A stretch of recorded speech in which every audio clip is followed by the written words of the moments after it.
uh, bro finally wrote a thread after centuries and yet has a late stream. Hey, what did you want, man? I was gonna stream sooner, and then I got like I got some like inspiration for the thread, and I'm like, ooh, I know which direction I want to take this.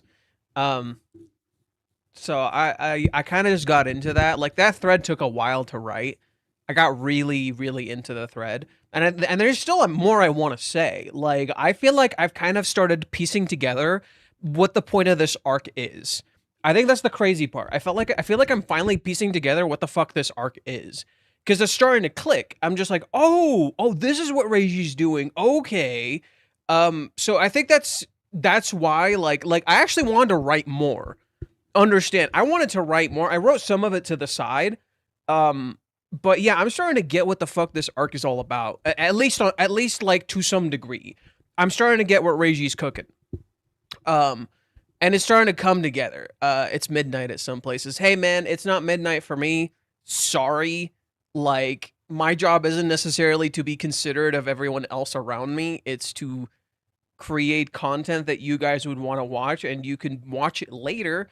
You don't gotta watch it now. I understand you want to tune in when I'm streaming live, but not everyone can do that. Like, for instance, I love watching Maximilian Dude. The dude streams, like, at night.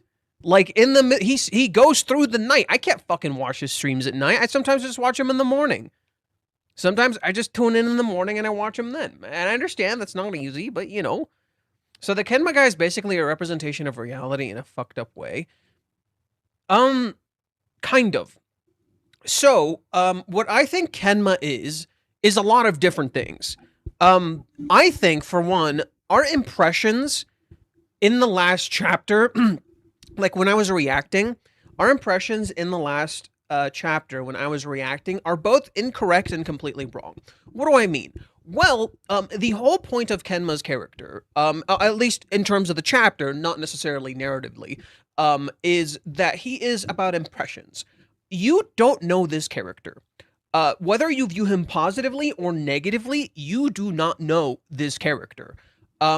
You don't really fully understand him. All you know is his actions. Now, there is precedent for his negative actions, in particular, the fact that the very end of the chapter.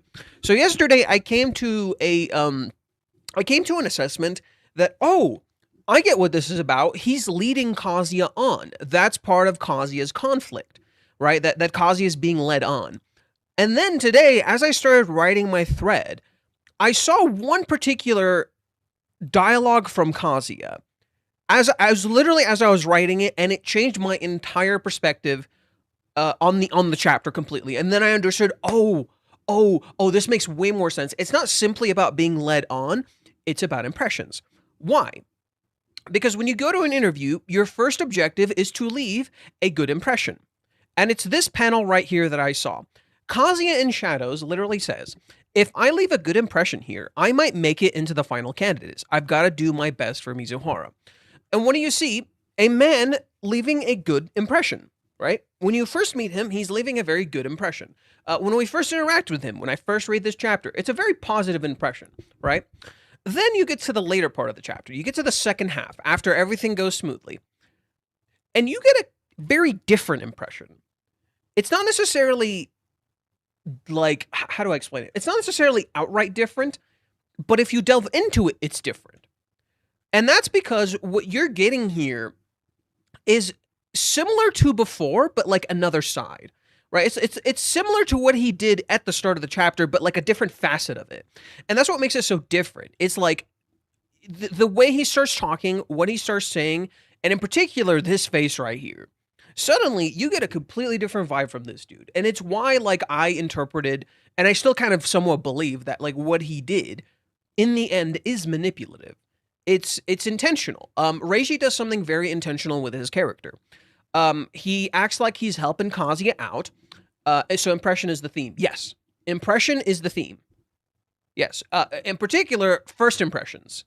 And how, when you get an impression from someone, it does not reflect who they are, because In the end, it is an impression. That's all you got. It's an impression. You don't really know this person. You interacted with this character for one chapter, and what Reiji does that's really brilliant is he manipulates your impression. How? How does Reiji manipulate your impression? Look at the cover page. 2 characters, no faces. Kazuya with a face, and this dude with a face. This gives you the impression that this guy is going to matter. You get to the end, he doesn't matter. He's a one-time character, you're never seeing him again. You got manipulated. What do you first see? You look at Kazuya, first impressions. Right? What are you seeing with the characters? A lot of it is just first impressions. This entire chapter is about impressions. Now, this is where the interesting part comes in. Every time we see this building, right? Every time we see this building, what's fascinating about it is no matter which direction you're looking, it's a mirror. No matter which direction of the building that you're looking at, it is a mirror. Now, at first, when you first see this shot, you don't really see the mirror, right? It's kind of like blank. You're not really looking at it. And I understand these are windows, but they're reflected in such a way that they end up being a mirror, right? So, what happens? The next time we see the building is this shot. Again, different angle, still a mirror, but you can't really see the mirror yet. As you continue through the chapter, where is it? Something interesting happens. You start seeing a reflection. I'm covering it. You start seeing a bit of a reflection, right? The mirror is starting to show. Things are starting to quite literally start reflecting. As we continue, we see the building one more time. Again, it's just windows. It's just windows. Then, God, now I'm covering it again. That's annoying. Then, oh look, another angle, yet again, another reflection. You keep seeing the building from different angles. You keep seeing the building from completely different angles. And it's all different impressions. But these impressions vary between reflections and just the way you're looking at the building. And what's the final shot? Right? When they leave, yet again, you see the building. Now, much more up close. But here's the interesting part. Here is the interesting bit. Look at where this is positioned. After that, I never saw him again. It is positioned on the dark side of the building. You have a light side and you have a dark side. It's positioned on the dark side of the building. You're seeing a dark reflection. That's what this character is. He's a dark reflection. This character is, in simple terms, an embodiment of what Kazuya is projecting. This character embodies everything on a surface level that Kazuya desires. He embodies all these traits that Kazuya deeply desires. So all Kazuya sees is his greatness. One of the shots that really got my attention that I didn't notice the first time we were reading it is this one right here. This shot right here of Kazuya. He says, "Let's get lunch sometime." Sure. You zoom in on Kazuya. Look at how he's holding it. But for sure. Man, I definitely want to have lunch. Never sees him again. Furthermore than that, look at what's happening here when he's describing him. Kenma is completely in shadow. It's like the description Kazuya is giving to this character does not reflect him. You don't know if it's real or not. What this is actually saying, and this is the interesting part, look at who we do see. Right? In these shots where Kazuya is describing Kenma, look at who we do see. Kazuya. What Kazuya is describing is himself, what he desires. Kenma is the object of his desire in the sense that Kenma is literally everything Kazuya wants to be. This is where the irony arises. Kazuya, theoretically, has more experience than Kenma. Theoretically, he has way more experience than Kenma. The difference is, Kenma chose to come here prepared. Kazuya chose not to. Kazuya chose to tell himself he doesn't know what he's doing. He chose to tell himself he doesn't know what he's doing. So he looks up to a false idol. He keeps telling himself, he goes to Kenma and he chooses to see him as an idol Not because Kenma actually is, but because Kenma embodies all the traits that Kazuya thinks will complete him, that he thinks he's lacking. He looks at Kenma, he's like, Kenma must have all these traits that I am personally lacking. Therefore, Kenma is the thing I want to look up to. Not because he actually is. Therefore, what is the whole point of here? Kazuya saw an impression. That impression was merely a mirror back at him. Mirrors are central theme to this. Now, this is where it becomes interesting. You get two different impressions of Kenma. You technically get two different impressions of Kenma. In the very beginning of the chapter, you get this handshake, right? In the very end of the chapter, you get another handshake. But the impression it leaves you with, the visual storytelling of it, is different. Why is this interesting? What did Kazuya say last chapter? Let's go to it. Let's go to last chapter. What did Kazuya say last chapter?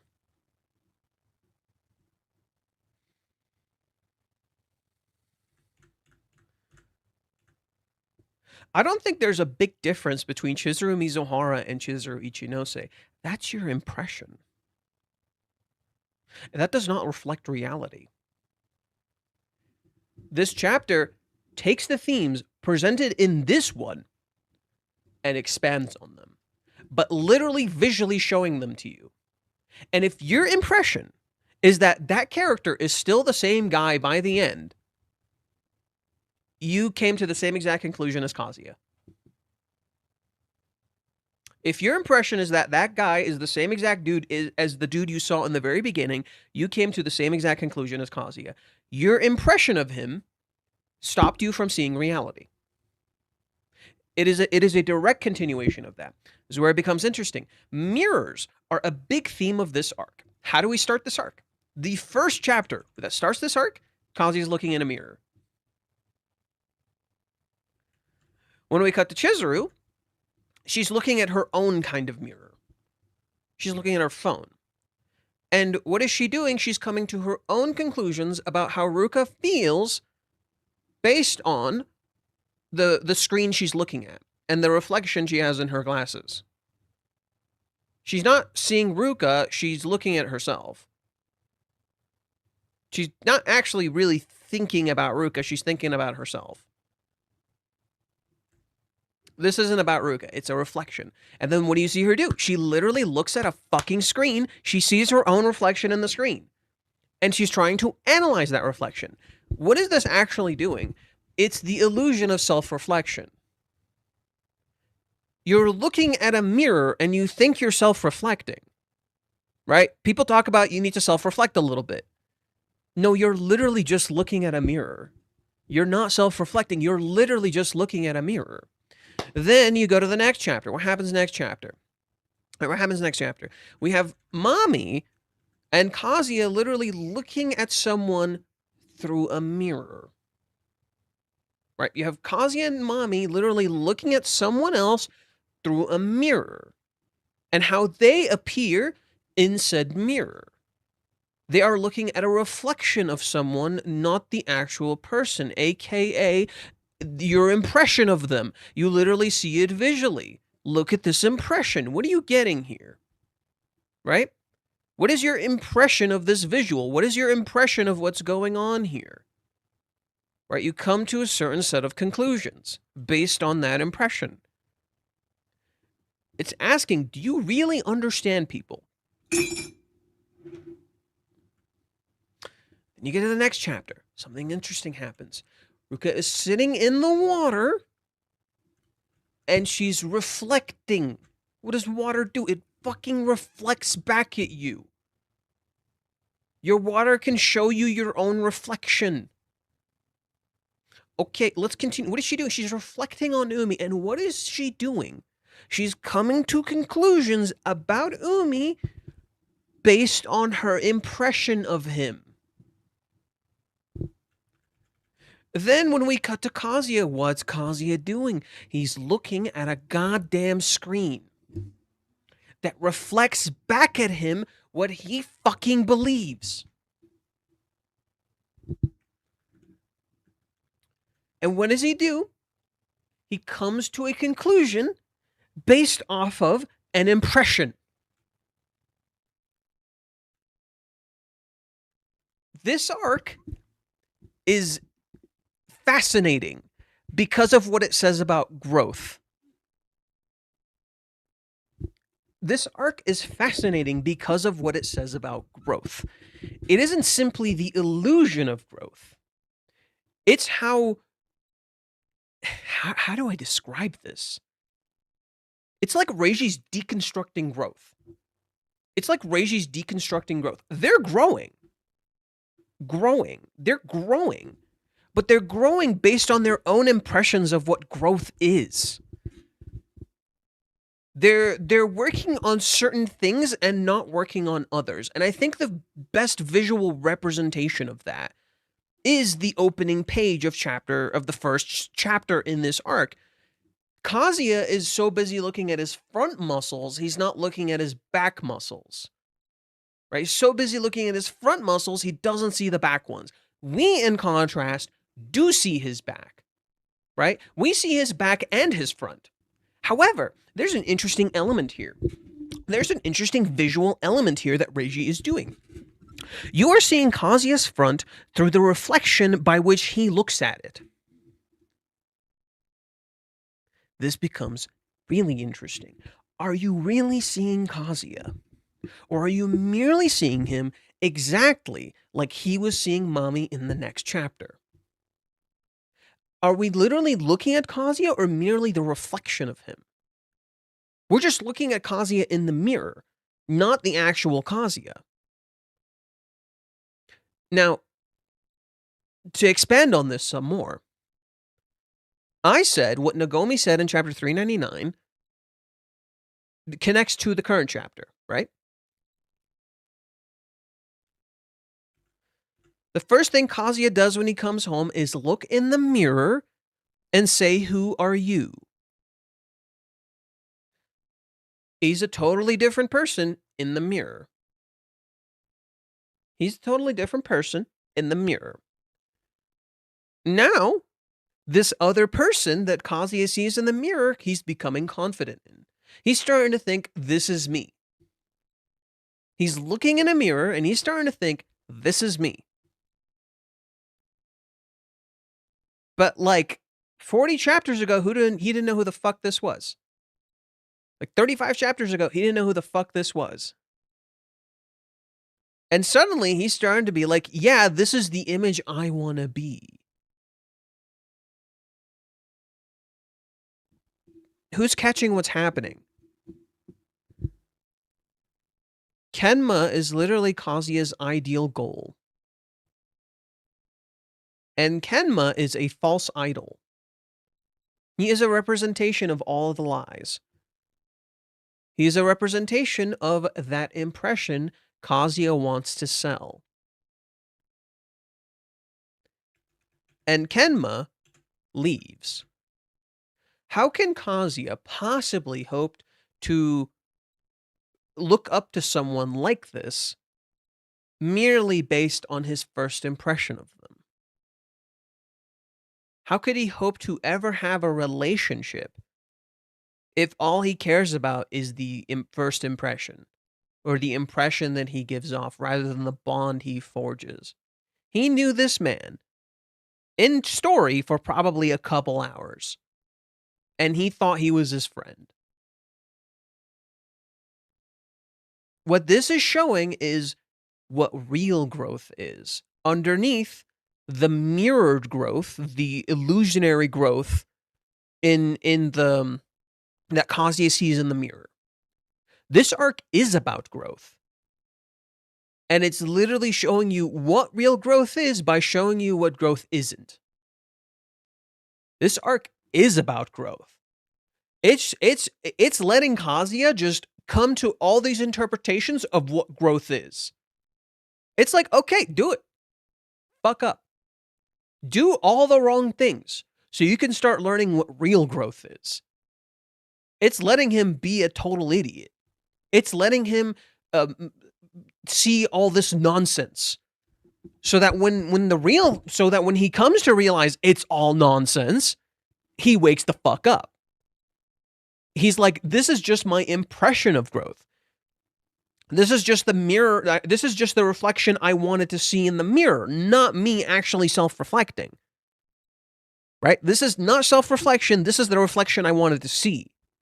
There's a difference. That's not the same thing. So the arc is literally about the illusion of self-reflection. Right? You're looking at yourself in the mirror. You're not actually self-reflecting. There's a big difference. And I think there's even more that I'm not seeing off the top of my head, but I think we're starting to finally get somewhere. It finally feels like we're starting to get somewhere where I'm like, okay, I'm starting to get what this man's cooking. I'm starting to piece shit together. It's starting to click for me a little bit. Yeah, this whole arc is Kazuya basically Delulu land. Not quite. Not quite. He is growing. But is the growth he wants just merely the reflection in the mirror, or the real self-growth he's ignoring? And I think it's really interesting. I think it's really interesting that the first arc, the first chapter in this arc, is us seeing Kazuya's back, right? Then, when we cut back to Kazuya here again, what are we seeing? Yet again, his back. I have yet to see Kazuya do back exercises once. I have yet to see Kazuya do a single back exercise. When his back is significantly more important than his fucking pecs. Right? When we see him in the gym, pecs. When we see him at home, he's literally doing fucking push-ups. Biceps and pecs. Oh, look, the first thing someone sees. We see him running at the treadmill. That's kind of good. That's good for you, at least. But most of his physical, like actual, like not cardio, but physical work is his chest. When what really matters is like your back, your legs, and your core. And oftentimes people, like when they work on their core, like what are they doing? They're just trying to get pretty abs. They're not actually like getting useful abs. Like a lot of the abs you guys see online are not useful abs. They're just pretty. Like real useful abs, like don't necessarily show. But like abs, what they do is stabilize your core. And when your core is stable, your posture gets better. Right? You fix your back, you fix your posture. Like your back is like more important sometimes than your front. So Kazuya is growing, but for the wrong sentiment. So is he really growing? Yeah, and I think that delves more into like a lot of Kazuya's internal too. He is growing, but he's ignoring the real growth he had in the past. See, that's what's interesting is like the shit that Kenma does in this week's chapter is shit Kazuya did too. So like the shit he talks about where the shit he talks about here. Kazuya's a fucking business major. Why is he acting like he doesn't know shit? Kazuya's a goddamn business major. Excuse me? Is this the same fucking Kazuya? Right? It's like he's literally forgetting who he is. It's like he's forgetting what he knows and pretending this dude knows more than him. When if Kazuya had just planned, right? If Kazuya had just planned and came here, if Kazuya had planned and he was serious about this, which by the way, he clearly fucking isn't, he's not serious about this job, he would have actually succeeded. But why is he doing this? He's doing his best for Mizuhara. Not because he actually believes in this. His good impression that he wants to give off, he's not serious about this. Right, so Kenma is more serious. Right, I said Kenma wasn't serious last chapter. No, I would say Kenma is more serious about this job than Kazuya is. Because he fucking researched, he planned, he came up with solutions. Things Kazuya didn't think of at all. But these are things you could have probably come up with if you just did like a bit of research. Like, and that's the thing, like, I see a lot with people. It's like they take the easy way out. You know? They don't actually, like, research, put in effort. Kenma is clearly significantly more serious about this job than Kazuya is. That's why he's doing so much more. That's why he's carrying the team. But that's the thing. Kenma is just Kazuya from the movie arc. Except for his other half. What Kenma does, the things Kazuya looks up to, is literally Kazuya in the fucking movie arc. Like, yeah, and yes, this is gay as shit. And this is gay as shit. Let's get that out of the way, by the way. This is gay as shit. And it's great. Look at the way Kazuya's looking at this man. Gay as shit. It's great. Right? Kazuya, he embodies everything Kazuya wants to be. But here, I'm gonna go to the movie arc. I'm gonna go to the movie arc. Okay? I'm gonna go to the movie arc. I'm gonna show you something that's just this, but Chizuru with Kazuya.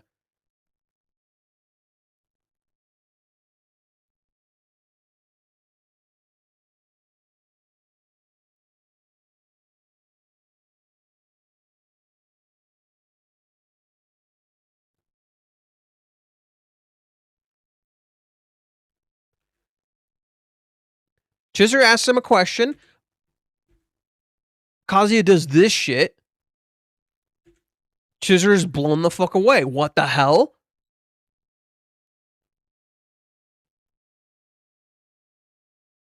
Oh, look! Oh, look. It's almost the same fucking shot. It's almost the same fucking shot. Kazuya looks mature. Chizuru is looking at him. Not as gay as shit, but see if we can find something that's a little closer.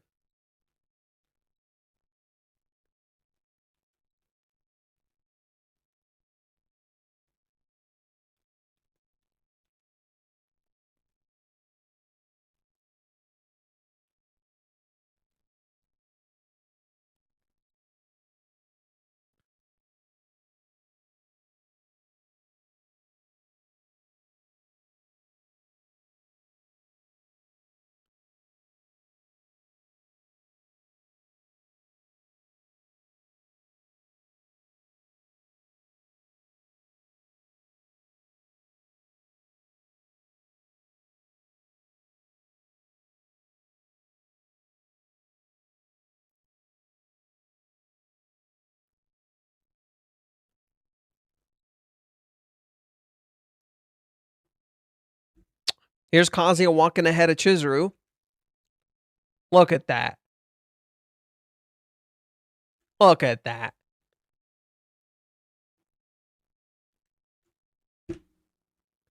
It's almost like what Kazuya is actually seeing is just himself, but his goal. Right? Kenma is just everything Kazuya wants to be. He's a projection of his desires.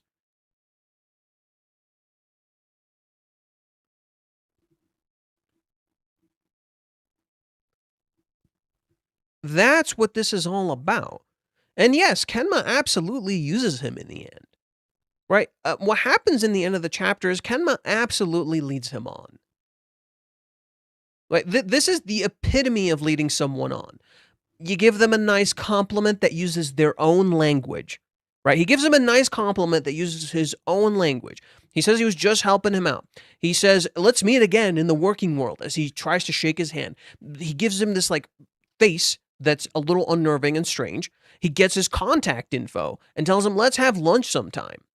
Right? He leaves this really seemingly positive impression to you. Never talks to him again. Why would you do that? This isn't about trading contact info. No, this isn't about this isn't where you get someone's contact info and you never talk to them again, or you never see them again. There's a bit of a difference. I've traded contact info with some people, and we texted like a little bit, and then eventually it fizzled down. We never talked again. This implies he never said a word to him, or saw him, or anything ever again.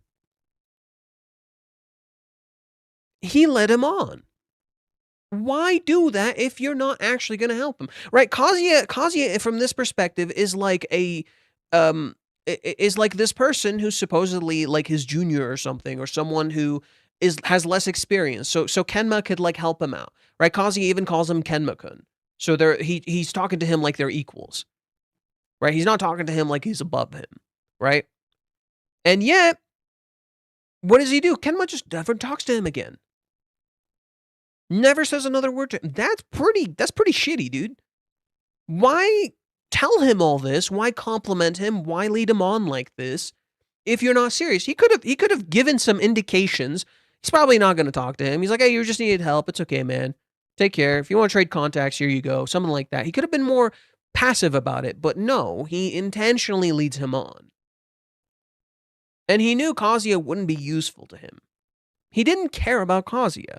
The whole point of this, in the very end, is that you get introduced to this man who literally looks like he's giving you a helping hand, like he's trying to lift you up. That is the visual presentation here. You could probably go read some fucking shonen manga, and you'll see a character doing this. You can go read some fucking shonen manga, and some shonen battle manga, sorry, to be specific, and you will see some sort of male role model being a mentor to a character and lifting them up with this exact visual presentation. It is intentionally a parallel to that. He looks like he's offering a helping hand.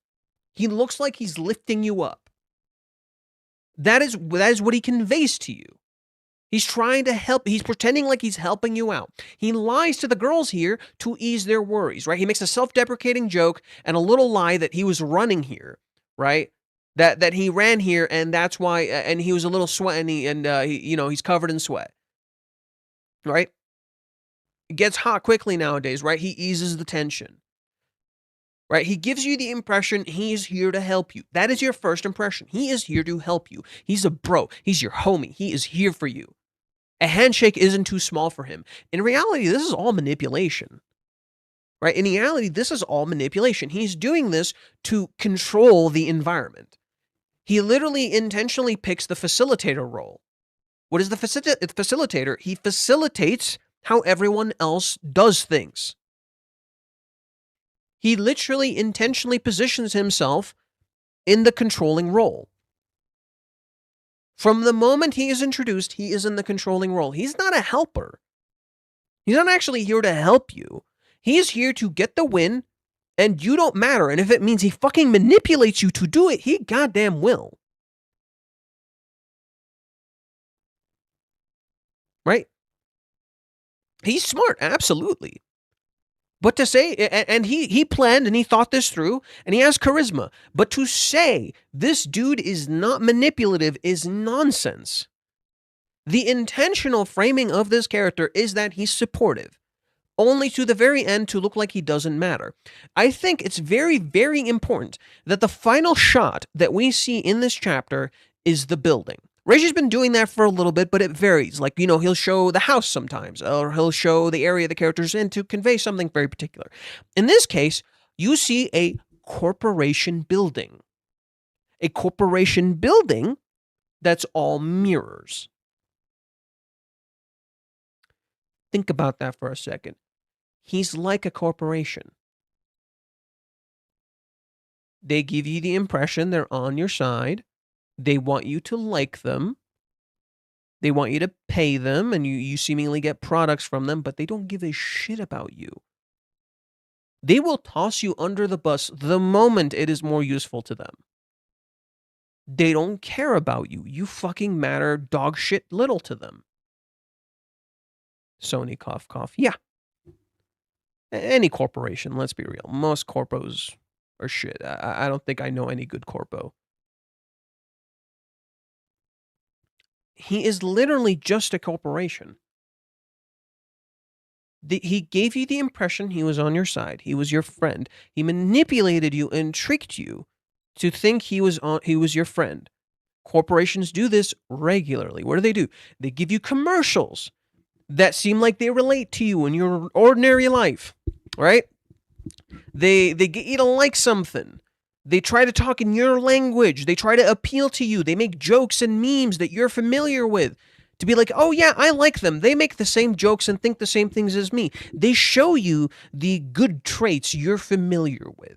They play on your nostalgia. They play on the things that you like online. And then the moment they get your money, fuck you. The moment they get something from you, screw you. I don't need you anymore. Get out. What did he do to Kazuya? He gave him fake compliments, right? Little compliments that mean dog shit. He shook his hand. He gave him a contact info.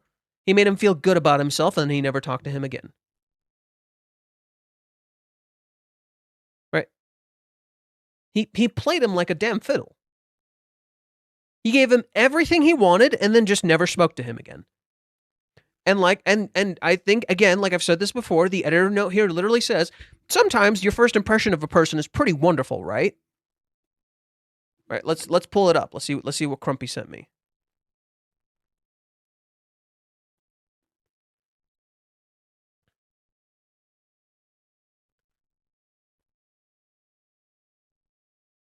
Sometimes you first meet someone and they seem really wonderful, right? Right? Sometimes you're first meeting with someone and they seem really wonderful, right? Seem like such a nice guy. Kenma is the epitome of good first impressions. But your first, and that's the thing. That's the beauty of this chapter. A lot of us tend to stick with first impressions. Like literally, people will see first impressions of something and they'll stick to that. They'll latch on to that.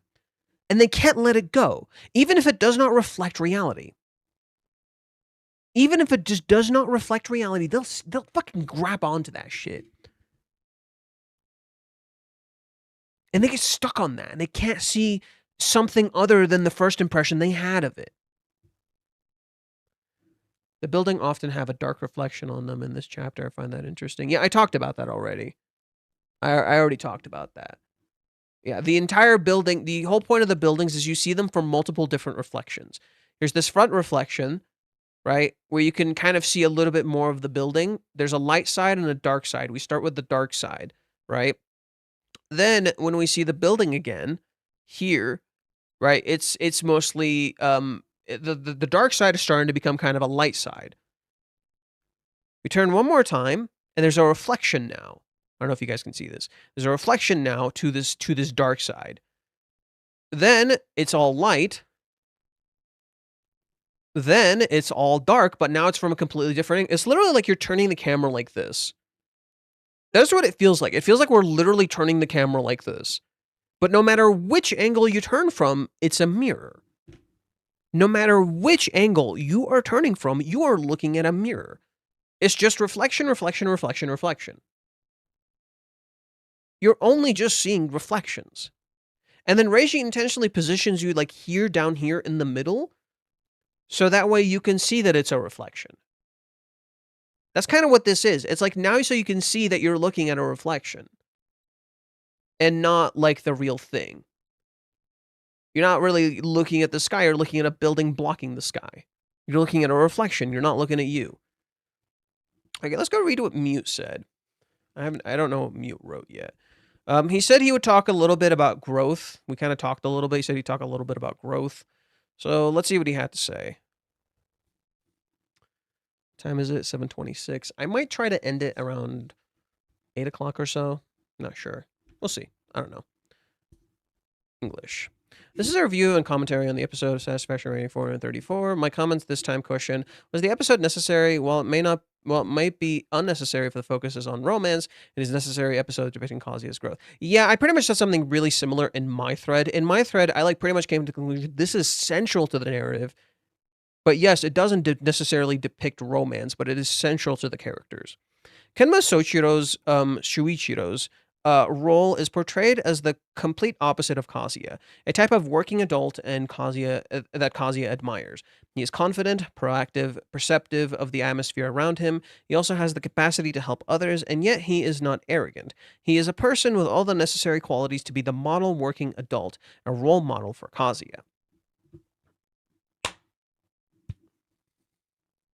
Regarding the recent Kazuya growth arc, there have been many questions like, is Kazuya really growing? Therefore, the author introduced a successful male of the same age as a point of comparison for Kazuya. The character was created specifically for Kazuya's growth arc that will not be needed again in the future. Some people say, I want Kanojo Cosmos to focus on romance, and there's no need to depict the job hunting in detail. However, if it were only romance, the significance of one of Kazuya's goals, to work really hard at job hunting, would be diminished. The author probably didn't want to depict something like he just casually went through the job hunting process and ended up getting accepted by a top company. There's a reason for that. There's a reason for this stuff. It's not just, oh, he just got a job. No. The whole idea is that Kazuya is in a big Lulu Dulu. And initially thought Kokoro Mart was modeled after Coco Mart. But Coco Mart isn't a convenience store, and the fact that Coco-chan is holding a milk can suggest it's modeled after Lawson or Family Mart. It might also be related to the fact that Kazuya's family runs a convenience store. I'll read my analysis after this. Companies value collaborative skills, logical thinking, communication skills, and proactiveness in group work. Kenma excels at all of these. Kazuya proposes a discount sale, but as he himself knows, franchises cannot freely offer discounts without permission from headquarters. Yeah, Kenma does ultimately use a bit of this, but I didn't know that. That's actually really interesting. Kenma, well, to be fair, that's kind of the same with most corporations now that they think about it, but whatever. Kenma undoubtedly understands this, but doesn't dismiss Kazuya's point of view. This is because he prioritizes the progress of the group work and takes care to not intimidate Kazuya. Afterwards, he corrects the course and demonstrates his competence by guiding him in the right direction. Kazuya uses materials compiled by everyone. And that's the thing, Kazuya knows what he said is stupid. That's the funny part. Kazuya knows what he said is stupid. But he doesn't care. He said it anyway. You know, Kenma is like, oh, that's a good idea. Kazuya knows what he said is dumb, but he chose to say it anyway. Why? He didn't think, he reacted. Right? He's choosing to react instead of act. And he's seeing someone act, and he's like, I admire that, even though he's acted before. Kazuya uses material. Okay, Kenma. Actually, wait. Kazuya uses materials compiled by everyone for his presentation. However, he hasn't restructured the content himself. As a result, when he gets nervous and his thoughts wander, he can't get back on track. This is something that could happen to anyone, since he was just memorizing and reciting what Kenma and the others had prepared. Kenma helps Kazuya, but this is where readers' opinion of Kazuya drops. Despite saying, I'm confident I can publish it, he ultimately relies on others. The main reason is that it's no different from how Kazuya always relies on Minnie. Now that's the interesting part. Kazuya's language in this chapter is very reminiscent of the past. He always constantly says, I'm going to do it, just watch me, I got this, I'm confident, and then he fucking fumbles. Right? He keeps saying, I'm going to do it, and he fucking fumbles. But that's part of Kazuya's charm. However, he just doesn't want to acknowledge like his weaknesses. And that's part of the problem. It's like, if you want to grow, you got to acknowledge your weaknesses. Many people look for results as proof of growth. However, Kazuya hasn't achieved any result this time, and despite his successful crowdfunding presentation, his failure in this simple presentation seems like a step backwards. This perception stems from the differing expectations readers have regarding Kazuya's growth. I didn't even think of it like that. Okay. That's not what I was thinking of at all. According to the logic that growth is the accumulation of success, Kazuya always seems to be repeating the same mistakes. However, in Japanese culture, as common in sports manga, the process goes through stage failures, setbacks, second attempts, small success, another failure, growth. But that's not what Reiji says growth is.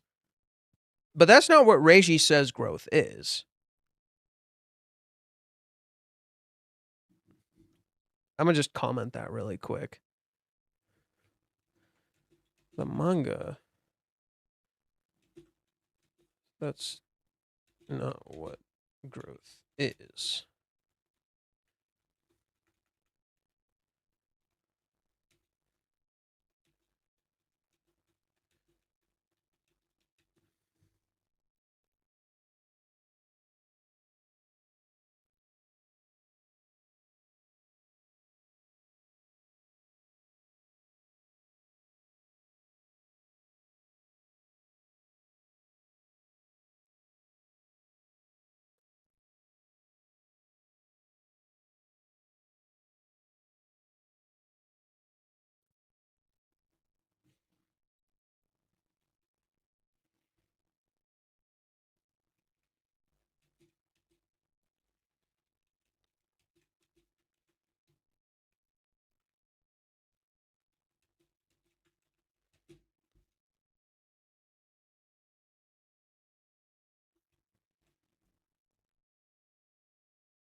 So what were the teasers again? The teaser for this one is work experience. Um, what were the teasers for the previous chapters?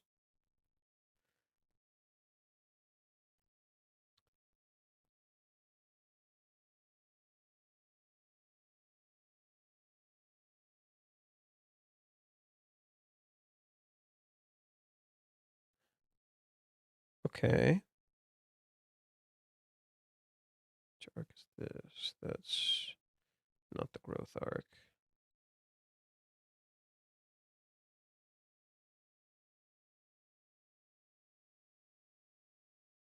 Okay. So the first teaser is bulging muscles, or the onomatopoeia for energy. The second teaser is checking behind. So energy, checking behind.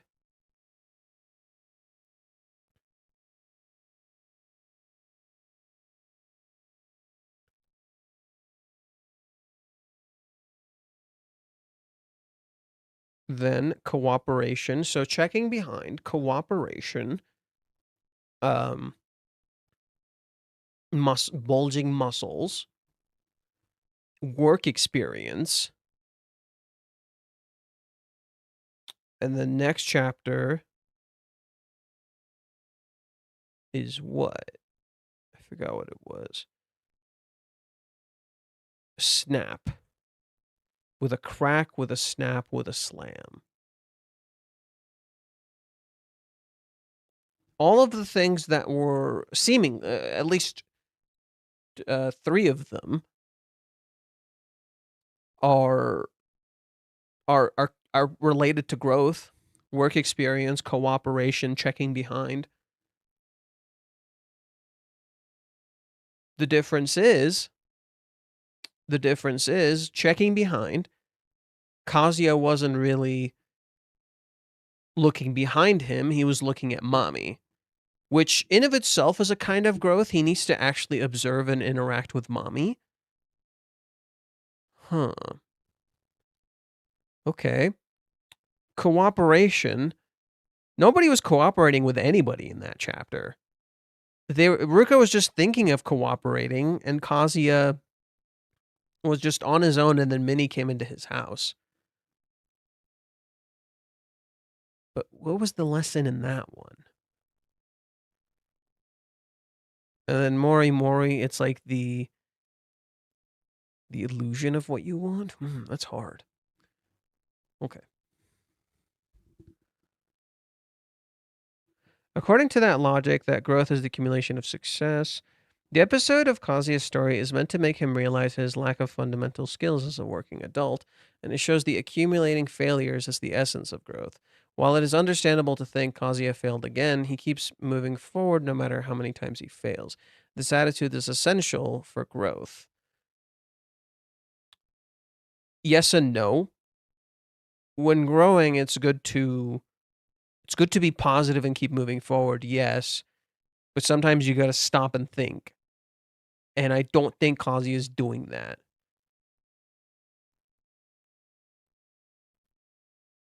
There's only so much forward you can do, I think. The story is a dip in Kazuya's growth, not a step backwards. But if we read it primarily as a romance story, many readers will be dissatisfied because Chizuru doesn't appear. I think the dissatisfaction was put into words in the phrase, "Is this story even necessary?" Kenma, despite exchanging line contact information with Kazuya, is a character who only appears in this chapter. This is a reality of life. The probability of Kazuya and Kenma joining the same company and being in the same department is overwhelmingly low than the probability of them being in the same department. Since Kenma is playing the role of a mirror for Kazuya in this chapter, there's no need for him to appear again in the future. The author deliberately stated that he never met him again after that to clarify Kenma's role. Without this, readers would misinterpret it as, how will he be involved in the story going forward? Kenma only served to reaffirm Kazuya's lack of basic professional skills and does not play a central role in the story, so I think the author made it clear. Based on the meaning of this onomatopoeia, it could mean either to regain one's spirit or to change one's attire. If it's the former, it will likely be a love story. If it's the latter, it will likely be a job hunting story. Huh. Well, that's interesting. Just stopping by to say hi. It's really late here, so I'm going to sleep now. Take care. Bye-bye. Have a good night over.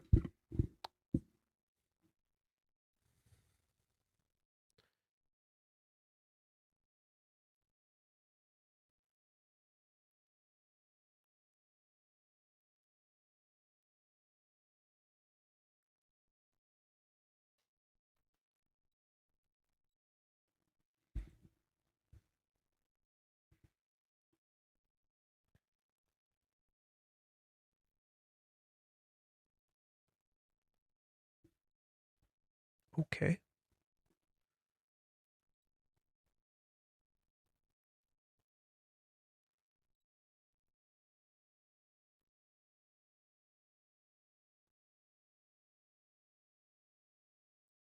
I've seen this a few times. I've seen a few people say it reminds them of Madoka Magica, which, by the way, Madoka Magica literally has a bait and switch. But Madoka Magica literally also has a bait and switch. Granted, I haven't actually sat down and seen Madoka Magica. Kenma Madoka Magica? Oh my god, it's the main character? Madoka Kenma. What's the etymology?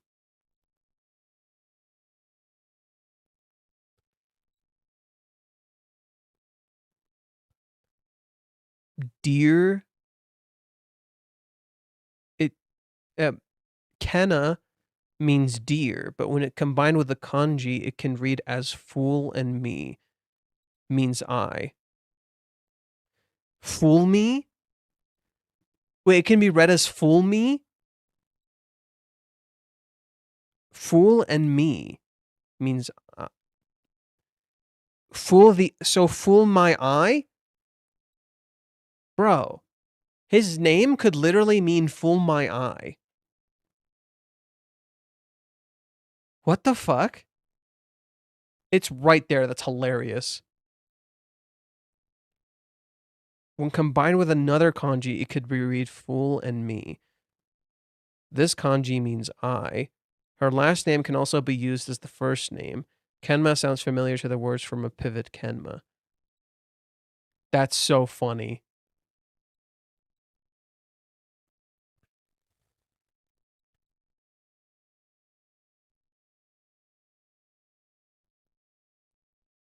That's so funny. We literally, it's fool me or fool my eye. Bro, fool my eye. What the fuck? That's kind of cool, actually. I didn't even know that.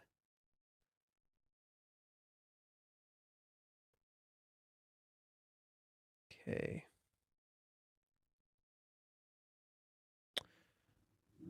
Okay. Let's read my shit. Ugh. I have so much spelling errors in this. I didn't even notice them until later. I have so many spelling errors in this. I didn't even notice it until later. I just kind of put it down. Bro, I'm taking this L. I am okay with this L. That's fine. I fucked up. I'm aware. That's fine. I'm okay with this L. I know I can't fix it. You guys see my mistakes in front of you. Let's do this. When I first read chapter 434, I thought it was about appearances. Specifically, I said appearances can be deceiving. But that felt kind of like short-sighted. Like I kept thinking about that. I'm like, that doesn't feel right. I know appearances is an important part. That didn't feel right. I'm like, how does that click with the overall narrative? Of course, appearances can be deceiving. We've seen that theme a lot of times. So how is this any different? You know, and then I'm like, oh, it must be about being led on. And then I'm like, wait, impressions. But no, it goes deeper. It's about leaving an impression and questioning what impression we are left with by the end. For it begins in a handshake and ends with one too. Yet, they are totally different. The first handshake is inviting. I wrote inventing. Yes, this handshake is inventing something new, bro. The first handshake is inviting. The framing is that of helping framing. I thought I wrote farming. I was going to kill myself there. The framing is that of a helping hand. It's almost heroic in presentation, like a mentor lifting the hero up from his darkness. The second is different. It's dark, inscrutable. kind of hard to understand. Something is weird. We don't see it. It's like it's leading you on. Kenma leads Kazuya on in the second interaction. He compliments his voice using Kazuya's own words. He shook his hand, shared line, told him, "Let's meet again for lunch," then never saw him or spoke to him again. Kazuya looks innocent. He looks adult. The Japanese notes then asks, I was pointing out how Kazuya seems really innocent and young, while Kenma looks very adult and mature. I was talking to someone earlier, and I'm like, this kind of like feels like grooming, or at the very least, like an adult manipulating a kid. That's kind of like what it feels like, and that's funny because they're supposed to be around the same age, and yet look at the framing, right? Look at the framing. Kenma looks really mature. He looks really grown up. He looks very adult. Now look at Kazuya. He kind of looks like a kid, right? Kazuya looks like a kid. He's like, so if Kenma sees someone who's like a kid, if I was in his position, I kind of try to help a little bit, you know? I would just check in occasionally, be like, "Hey, how you doing? Doing okay? You getting there somewhere?" You know, you check in on the person, especially if they look up to you. Kenma doesn't do that. You notice that Kazuya looks very starry-eyed. He seems to really respect him. He seems like a really honest kid. Kenma is the opposite. Kenma gives you the impression he's very honest. He's not honest. We get two completely different impressions of Kenma. One is a kind, supporting mentor. The cover frames him like a buddy in the office space who's always got your back. Literally. He's literally in Kazuya's back. He's holding his shoulder. He's like, "I got you. I'm your man." That's literally the framing, right? The other is a cunning yet unknown man with a silver tongue. One we did not know at all. Redundant, but whatever. The chapter leaves it vague by design, because it is our impression of him that matters. That's why readers have different impressions, right? So I've talked to people. Some people are like, he's just a normal office dude. He's just a normal guy. I'm like, he's a fucking manipulator. Some other people are like, he's a fucking psychopath. Some people are just like, he's just a dude. They just drifted apart, right? A lot of people have very different impressions of this character, and a lot of it is, what's the fucking point? Right? A lot of it is, though, what's the fucking point? And I think Reishi is leveraging that on purpose, specifically because of how people have impressions of other characters. People's impressions of Ruka, people's impressions of Umi, people's impressions of Mami, Chizuru. The list goes on, right? We all have these impressions of characters. Even Kibe, even our impression of Kazuya right now, right? Our impression of him is rooted in what we think is happening. You go to Reddit, people think Kazuya is actually improving. Right? You go to Reddit, people think Kazuya is actually improving. You go here, people think Kazuya is not improving. Right? In reality, we're all just kind of seeing like the reflections we want to see. He's a Teemo Jojo character. I know you're comparing him to fucking Kira, but I don't know. Seems a little overkill. But yeah, no, the idea is that our impressions of the characters are flawed, and Reishi is leveraging that impression of our impressions through this one-time character. This is a chapter that when you first read it feels completely fucking pointless. This is a chapter that will feel completely fucking pointless. But what it's actually doing is setting up and playing into a lot of the themes of growth and what we think growth is, and our impressions of the characters and how they're growing and changing, or who they are. This chapter is actually all about that. It's very deeply rooted in relationships. It's very deeply rooted in romance. In particular, Kazuya is romanticizing this man. On surface level, Kenma is the ideal rom-com protagonist. Like, more so than Umi. And we met this man, like, right now. What Reishi is doing is, like, I know how to write a character and make you like him in a single fucking chapter. And, bitch, I played you like a damn fiddle. That's literally what this is. He wrote a character that fits all the criteria for how you want to perceive and understand him. People are so sure they get this guy. And it is Reiji being really good at writing a single chapter that conveys a single thing to a reader. He's literally saying, I know how to write a character that you will like. I know how to do that. And bitch, I will manipulate you. But he doesn't. And I think that's really interesting that he can write this kind of character. Let's continue reading for now. Okay. This chapter leaves it vague by design because it is our impression of him that matters. That's why readers have different interpretations, because we are told Kazuya's side, right, how Kazuya views him, the little we saw of this character in this single chapter, and the different interpretations we can have of that, the fact that he never appears again. The point is this: how can you say you know someone? Every single thing about Kenma is rooted in impression. The name he picks for the group leaves a good impression. His attitude is inviting. His face is attractive and very open, right? He literally, like, you can see his bro, you can see everything, right? His beauty mark design is made to draw you. His beauty mark design is made to draw you to his eyes, right? So the beauty mark right here literally draws you straight to his eyes. And yet it's a flaw literally on his face. That's the irony. It's a beauty mark that draws you immediately to his eyes, and it makes you look right at his eyes, and the flaw is right in your face. And the reason I can call it a flaw is because when Kazuya was searching for the mole on Chizuru's leg, he literally called it a flaw on her perfect body. There is a flaw on this dude's perfect face, and it's literally the eyes. It's literally right near his eyes.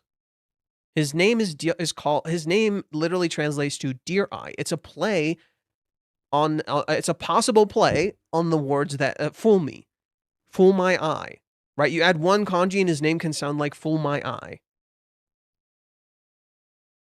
Your eyes are literally deceiving you. The flaw is literally right near his fucking eye. All right? Something, right, and this is the interesting part. His beauty mark design is made to draw you to his eyes, something no one else has but Kazuya. Did you notice that? No one else in this chapter has a face except for Kazuya and Kenma. Reiji intentionally creates a character who has a face, a beautiful face too. He exudes charm, charisma, confidence, all the traits that people like. His impression in the interview is always calm, while Kazuya is panicking. A contrast is struck purposefully to make him stand out more. It's purposeful by the writing to create that impression. Look at Kenma. Very straight, very mature, very put together, very adult. This is a main character. This is the impression you get. This is a main character. And yet the story is using the main character to make this side dude you'll never see again look like a main character. Look at Kazuya. He looks like a fucking clown. Right? He has all these cartoony features. Right? He's not even a little smug. But that's the interesting part. Let's go to this page. That's the interesting part. Let's go to this page.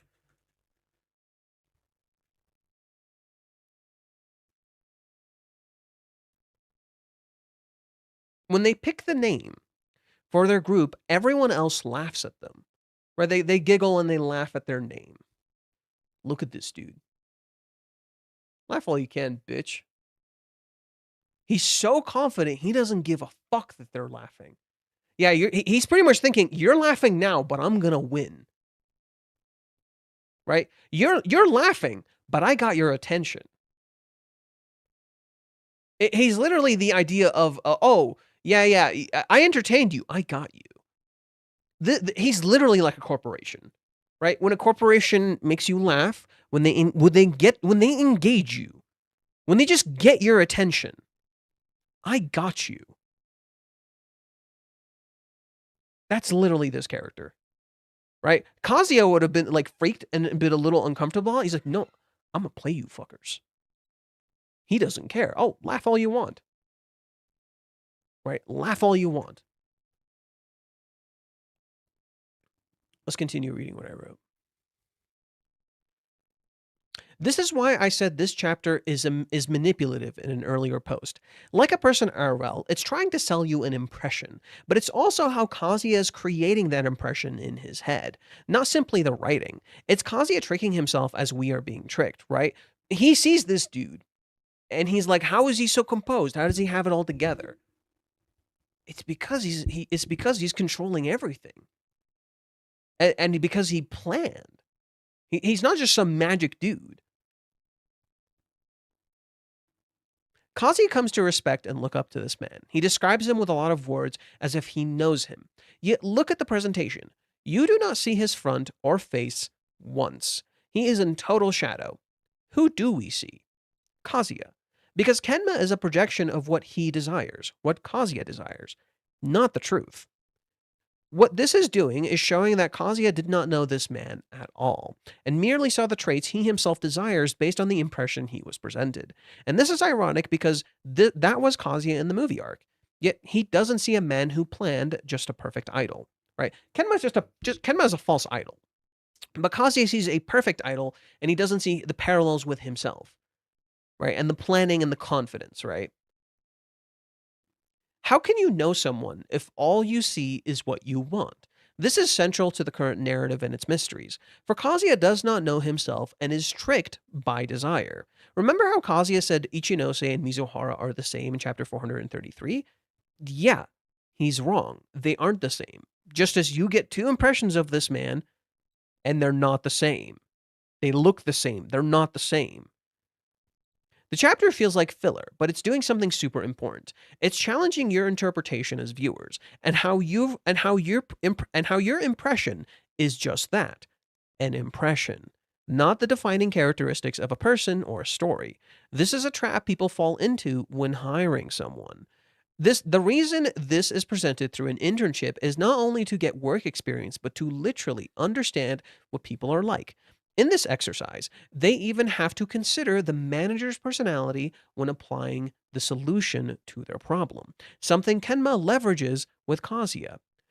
This becomes more interesting when you realize that they are looking at a manager of a convenience store for their assignment, and Kazuya's future is to take over the family liquor store or convenience store.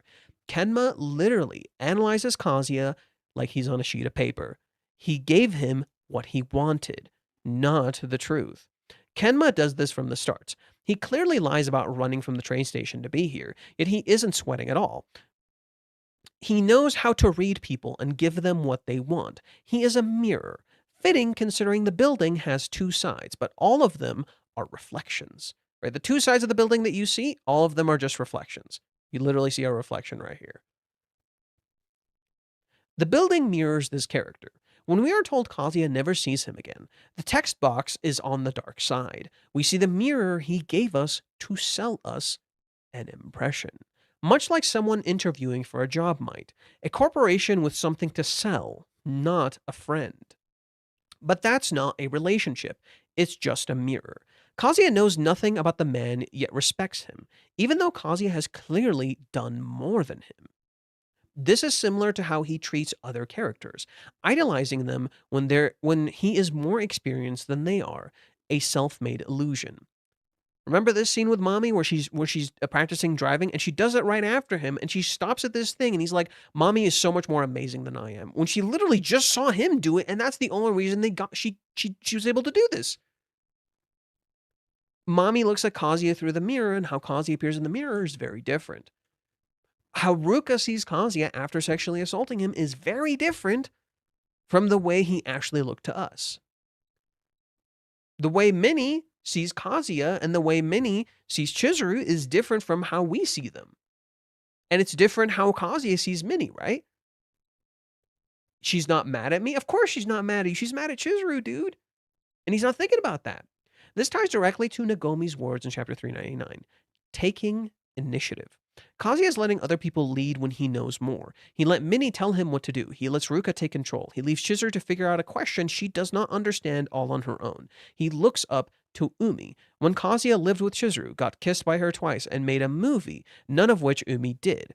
Kazuya admires people who look the part, just as we are tricked by characters just as we are tricked by this character, Kenma, getting a face while others didn't, giving us the impression he matters when he does not.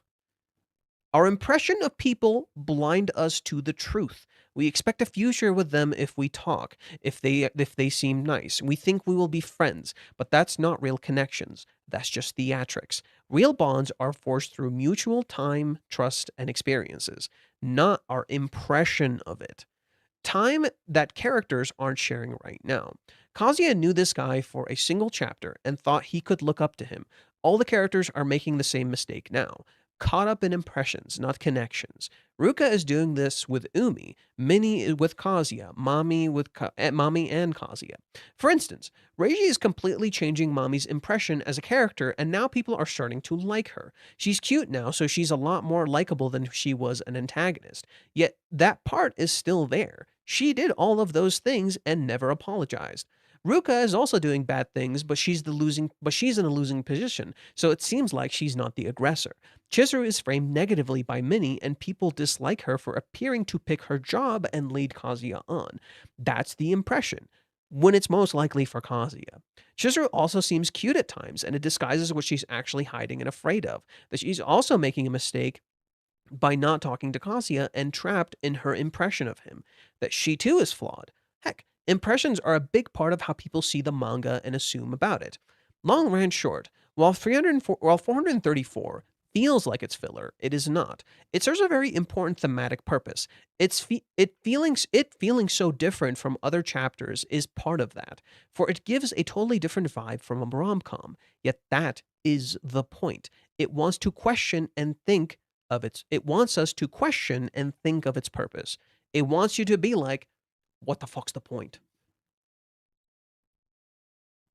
It leaves you with an impression. It wants you to question it and be like, what the fuck is the point of this? That's the whole idea.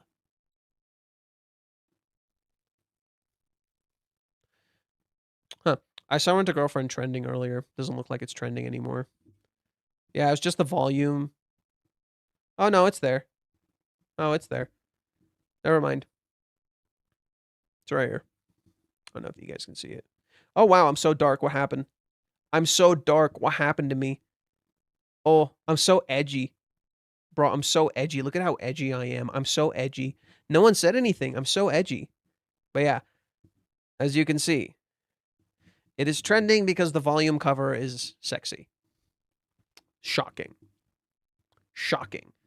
The volume cover is a little hot and the internet's being normal about it. The volume cover is a little hot, so the internet's being normal about it. But yeah. Volume 47 is out, and of course it is Mommy. Of course it is Mommy. Right? Of course it is Mommy. Why wouldn't it be Mommy? Jaws is licking his phone like crazy right now, probably. Of course it's Mommy. And this man did some crazy shit. Like, ooh la la, Jesus Christ. Like, the thigh work here? Jesus, relax. Relax. Yeah, I know, he captured the vibes, like, perfectly. Like, this feels like a nice, warm, comfy morning. Like, this feels like a summer morning. But I think it's really interesting that Mommy's wearing blue. Right? Blue is a very, like, relaxing and comforting color. Mommy doesn't usually wear such comforting colors. And I think that's really interesting.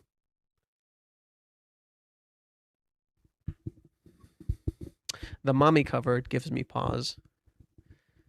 I mean, it leaves an impression. Yeah, no, it's really fucking cute. I don't know if I'm gonna analyze it right now. I don't know if there's much to analyze. It's Mommy waking up in bed. It's like she's waking. The only thing I got from this in the immediate interpretation is that it's like waking up from a dream. It's morning. It's time to wake up. But it's is this also when Mommy finds out she likes Kazuya? Is that are these chapters in here? Possibly, but yeah, they're there is an element of sexiness, nakedness, and what else? Sexiness, nakedness, so vulnerability. I don't know. I'm a little tired.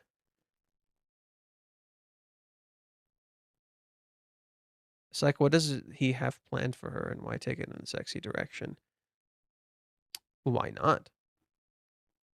I'm just tired. I'm just tired, man. I'm not thinking about it right now. I'm half asleep. Getting a little toasty. This is up to 417. So, like, right when Sumi comes back? Oh, no, just before. Oh, yeah, okay, okay. Oh, okay. Yep, that's why. Yep, that's why. Yep, that makes sense. That's why.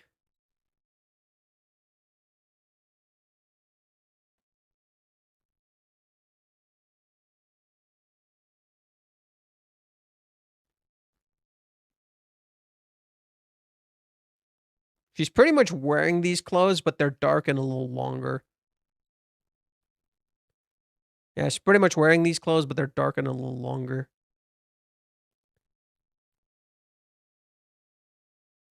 Yeah. No, yeah, the cover makes a lot more sense now. It's Mommy at Home, which I think is very particular.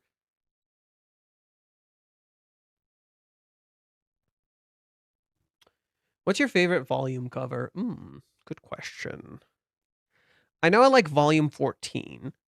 Volume 14 immediately comes to my head. I think I've shown it before.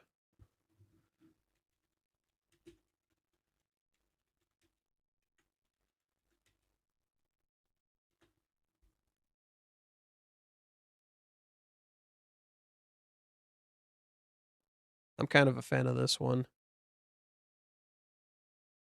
I like volume 14. I like volume 36 as well. I'm kind of a fan of that. I really like volume 41. I don't know if it's here. Oh, there it is. Or sorry, volume 40. My bad. I really like volume 40. It's very all-encompassing. It's really cool. This is another cute one I like a lot.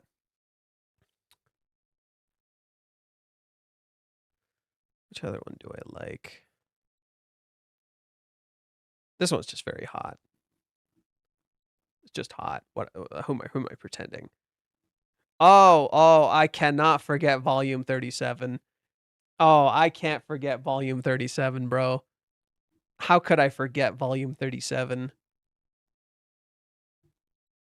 I liked this one a lot when it came out, volume 29. When this came out, I liked this a lot. When this one came out, I liked this one a lot.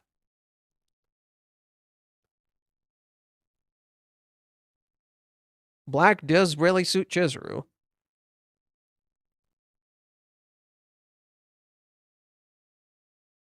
I guess I can pick one for all the characters. Favorites for all the characters. I think for Mommy, her latest volume is probably my favorite. I think for Mommy, her latest volume is probably my favorite. For Minnie, this one grew on me a lot. I love how much of a fucking shit show is I love how much of a fucking shit show she is here. This one grew on me a lot. She's such a fucking shit show. So I like that one a decent amount. Ruka. Which one do I like with Ruka the most? Probably this one. Probably this one. Yeah, I like what he does with her hair and her eyes a lot in this one. And then Sumi. I don't know if I like many of Sumi's covers. Like, I like her own covers more. Oh, this one's great. Never mind. This one's great. Yeah, I do like this one. This one's great. Okay, so there was one I liked for Sumi. Yeah, I think this one's my favorite for Sumi. I like the one where Chizuru wears Kazuya's t-shirt. You mean this one? Yeah, it's pretty good. It's the one I made the absolute cinema meme out of. It's the one I made the absolute cinema meme out of. Does Kazuya have any? Kazuya is in the back of every single volume. So Reiji, when I asked him, like, what's the deal with Kazuya? Is he ever going to get a volume cover? He's like, he's on the back of every single volume. 32 kind of makes you mad. Which one is 32? Why? Why? It's cute. Why? It's cute.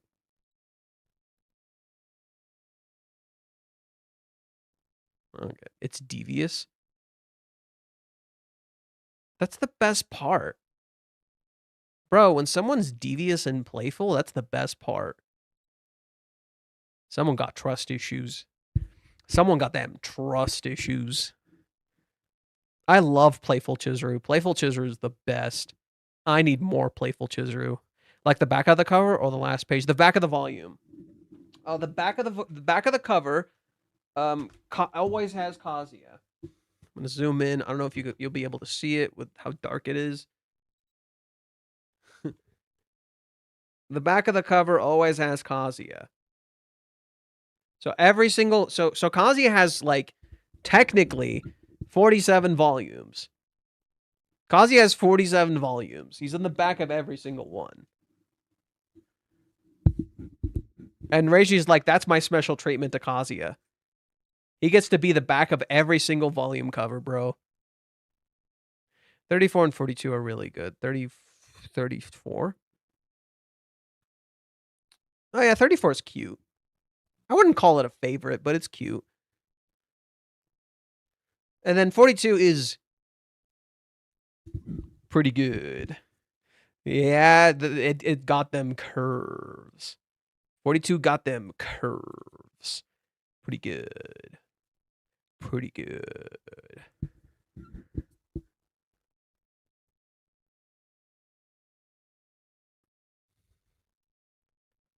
Pretty good. I do also kind of like this one. This one's a lot more subtle.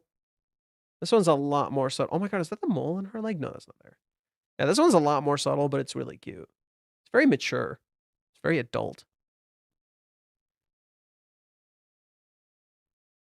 Why is this here? Just because it says volume 14 too, that's funny. Okay, so I think now is a decent. Issue 1 is great as well. Issue 1's okay. It's the classic, it's the original. But like, I'm not as attached to it, I'll be real. It's the classic, it's the original, it's okay. I'm a big fan of how Reiji's style has evolved significantly.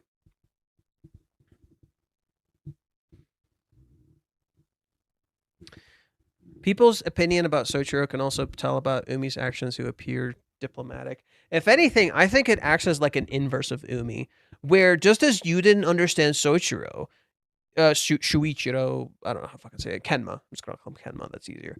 Just as you didn't understand this character and you thought he was a positive influence, Umi's the opposite. Everyone views Umi negatively. Everyone views Umi negatively. Even Ruka views Umi negatively. I think that's a tell. Not simply in Kazuya thinking he's a good guy or you thinking he's a bad guy or whatever, just that you don't fucking understand this character. You don't fucking get him. You only have an impression of Umi, despite like how many chapters you've interacted with him. I would argue people just have interactions with Umi. Same name as Kyoko's late husband, probably spelled differently. No, it's Soichiro. No, that doesn't seem right. Huh. Let me double check it. That doesn't seem right.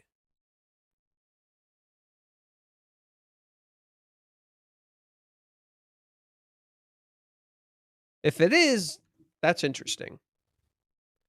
Even Umi views Umi negatively. Wait, what? How does Umi view Umi negatively? That's funny. Maison. Okay, it's not gonna come up. Yoko Tanashi. Damn, I knew I misspelled it.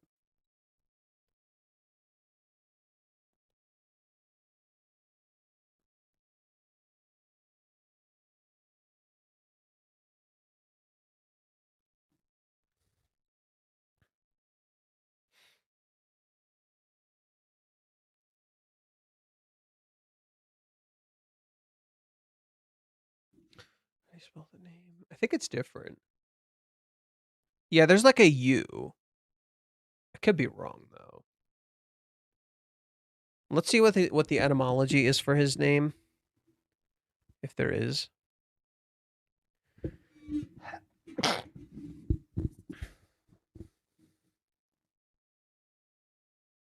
He kind of has his hair.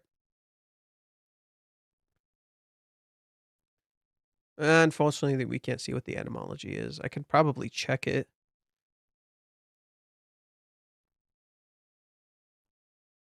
He's a super nice guy. I'm checking the nice there.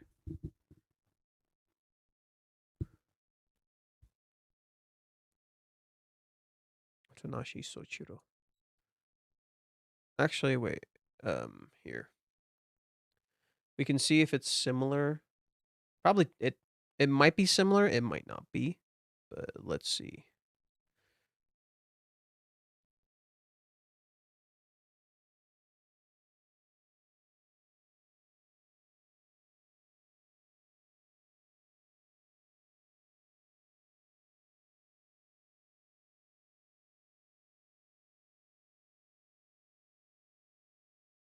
The kanji seems different. The kanji seems different. Yeah.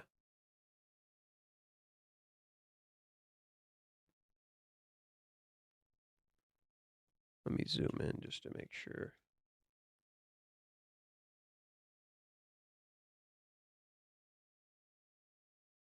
Or not?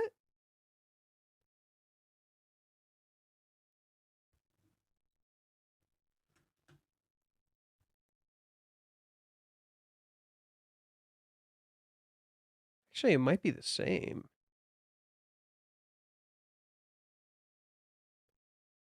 Huh. Discipline, conduct, one Meliodas, clear, bright, serene. It might actually be the same name. That's really interesting. It might actually be the same name. It does look like a teacher, too.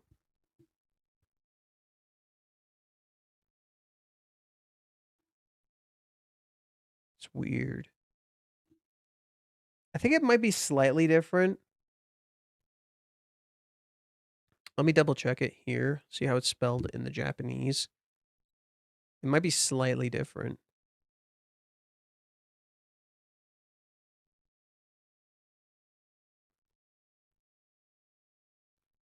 Okay, here it is.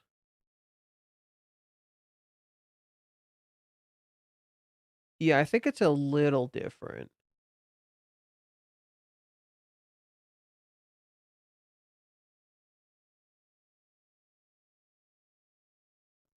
I already know. No, you can see Max in the trailer. Yeah, I already know. You can see Max in the trailer. There's a new trailer. Max is in there.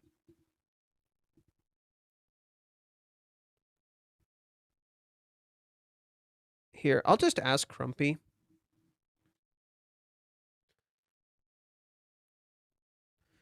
Is this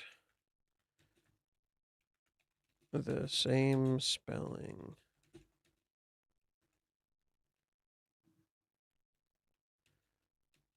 As the guy.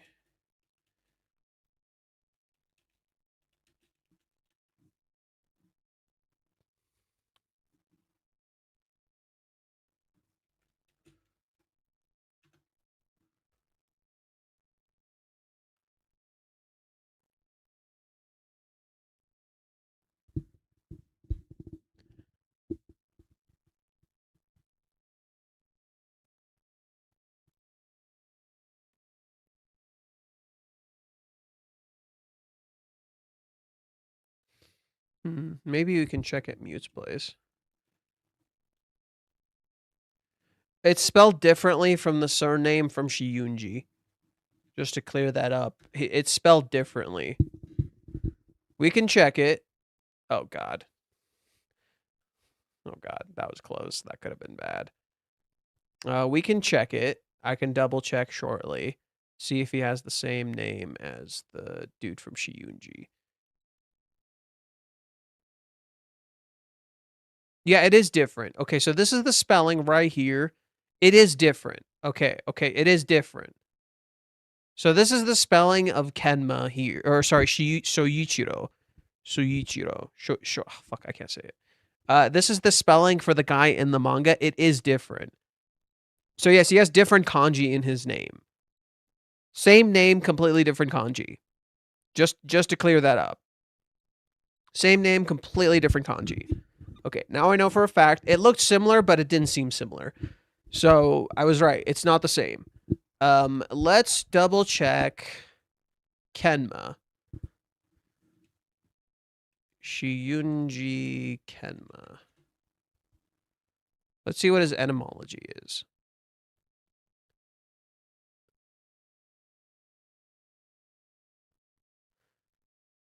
Kenma's surname is okay. What's Kenma though?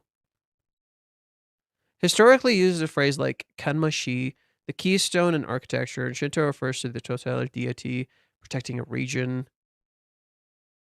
So Kenma literally means pivot, essence, or vital point. That's completely different. He has the same name, it's spelled completely differently. His Kenma's name is broken into 3 syllables, kanami, with only 1 kanji character. His name is spelled with a single kanji. Yeah, no, that's not how this character's name is spelled. They're completely different characters. This one has a single kanji, the other one has 2 kanji in his name, so they're not the same. This one means pivot, essence, or vital point, referring to something crucial that holds everything in order. It can also mean requirement or necessity to certain context. Our Kenma is a play on the words fool my eye. The kanji for his name means dear eye. Right, so the kanji for our Kenma from this chapter means dear eye, but it's the same exact kanji used for Madoka Magica. So Madoka Kenma has the same exact last name. And her name, the first kanji for deer, can be combined with another kanji to sound like fool me. And if you put it with the last one, which is I, so if you put all those kanjis together, it would literally read fool my eye.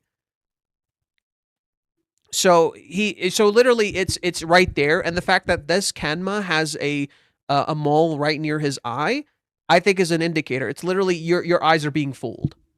He looks like this Kenma. He looks like Soichiro from the story that we know being Maison Ikoku. He's neither. He's neither of these characters. He has completely fooled you and played you like a damn fucking fiddle. I don't think Kazuya thinks about Umi after that a single time. No, he does. I know there's at least 2 points where Kazuya thinks about Umi after their interaction. 1 sec. I'll just turn on the lights. It's getting too dark.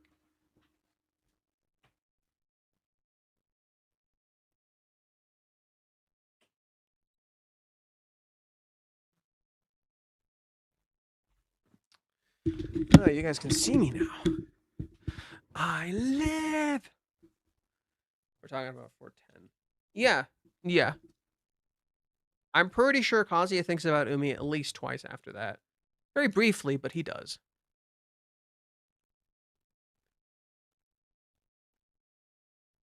So after 410, he does not think about him in 411. I know that.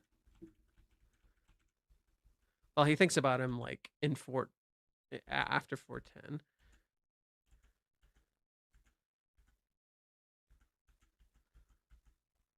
Okay.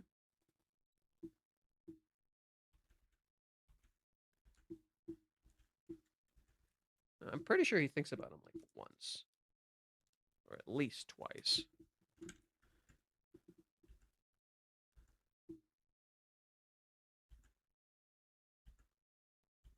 He thought about him recently. Wait, didn't he think about him like last chapter? He thought about him last chapter and how he's rejected last chapter. He was literally comparing his confession to Umi's last chapter. So that's one.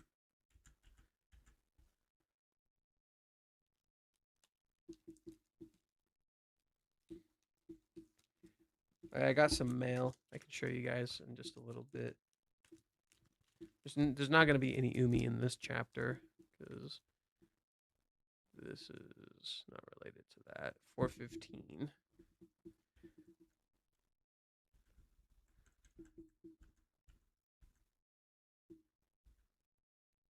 No Umi here.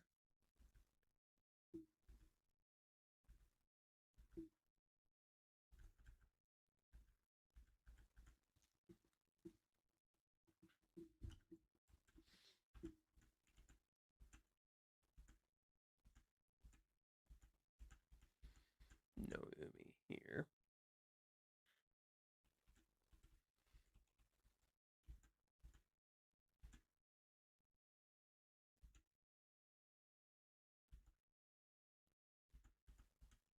Yep, no Umi here. I feel like he thinks of Umi when he's with Sumi.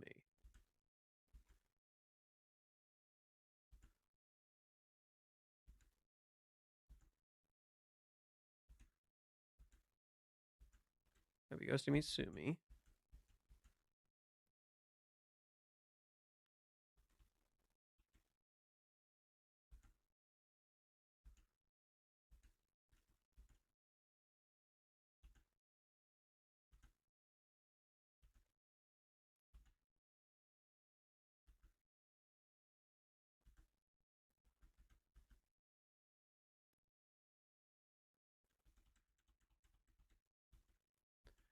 Swear he thinks of him right here.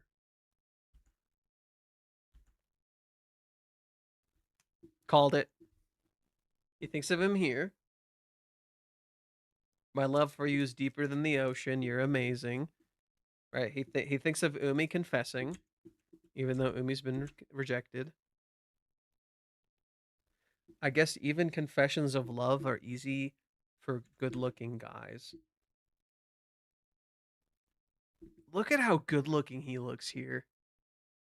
Look at how good he looks here. He looks so fucking handsome.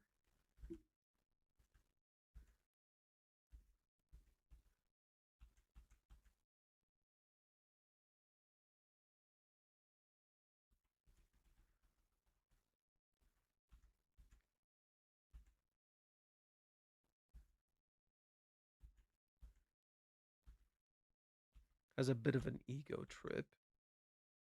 Oh wow, this shot is really similar to when Minnie walked in. The shot's really similar to when Minnie walked in.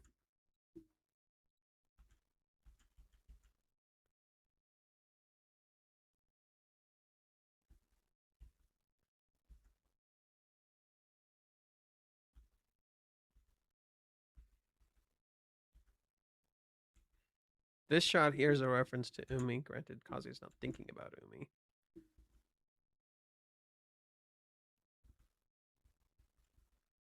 Yeah, I think it's only twice.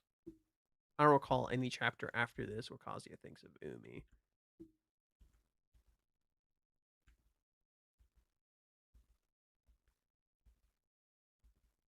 Yeah, and then Umi comes back like shortly after this, so there's no point. Yeah. Anywho, so I got a few stuff in the mail. Got this for, let me zoom in so you guys can see, show you guys what I got in the mail. So I got this for Siha. It's pretty big. It's a, you guys can hear that. It's pretty nice. It's pretty cute. Got a few more stuff. Out of all of these, this one is easily my favorite. She got mad drip. She got mad drip. I love that drip. Pretty cute. Kono the baby. Kono my baby. Still adorable. And this one. This is like a sheet of paper. This is literally just a sheet of paper. I got those in the mail. It's funny, the one for Minami is the smallest. Like, out of all of them, the one for Minami is the smallest. I don't know why they're different sizes. I don't get that. I don't understand why they're all different sizes. Like, the one for Siha is the biggest. The smallest one is for Minami, and I don't know why. Okay, I got something else here. Let me...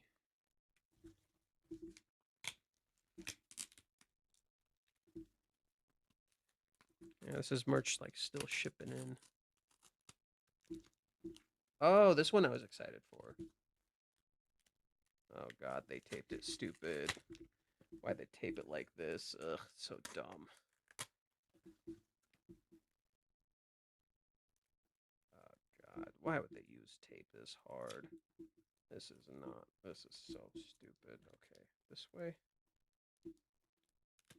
Okay, got that off.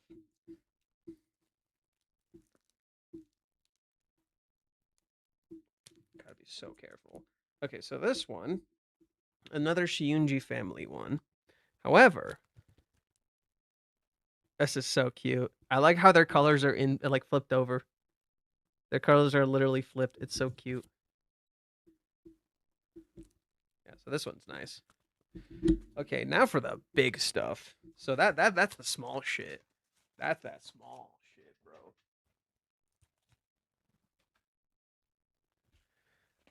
Look at this big ass package of stuff. So this is a few different things that I ordered from the same place, so they all came in together. So let us open them together. Let us go together.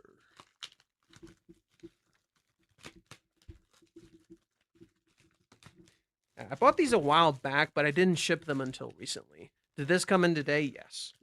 Came in a few hours ago.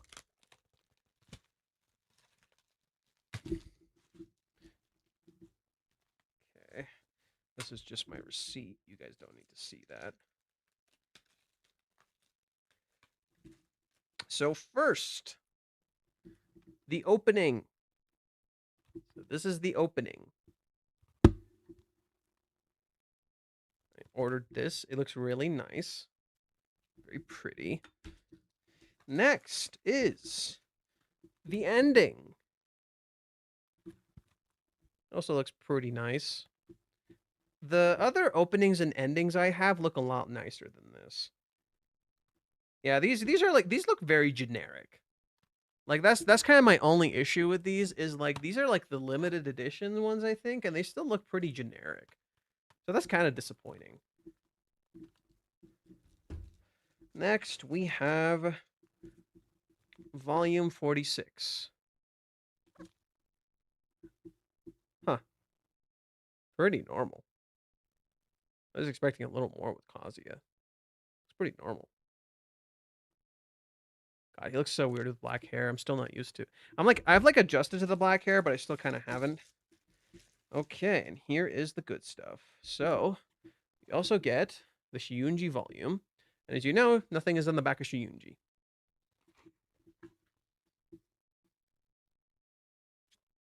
Yeah, nothing is on the back of Shiunji. Now, this is where the interesting stuff comes in. If you purchased this alongside this from, I think, Animate, which is where I got these. Yeah, it's from Animate. When they were coming out, you get this thing. Cute, special little thing. You also get this, because of course you do. And they gave me this little extra one for getting the CD, the opening CD. So yeah, this one's a cool one. Another one to the addition of the characters together. And that, ladies and gents, is pretty much it.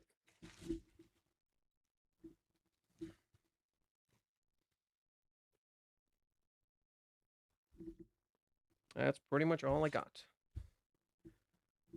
Nothing else that I have purchased. Hope you guys liked that. That was interesting. Gotta organize these and put them somewhere.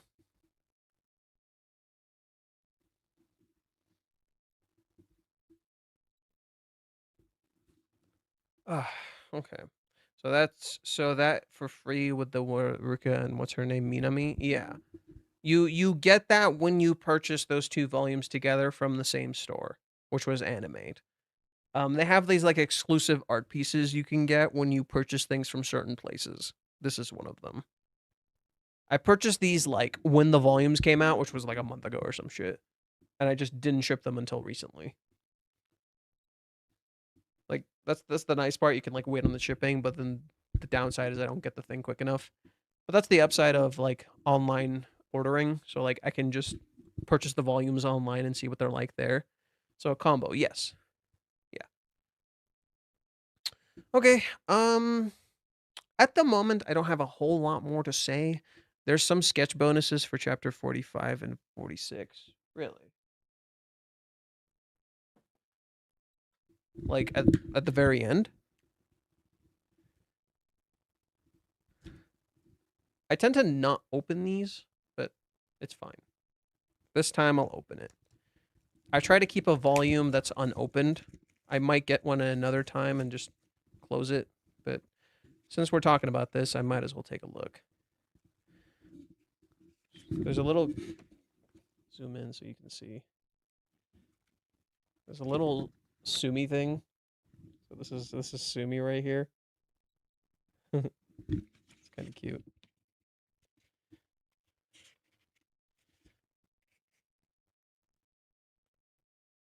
Huh.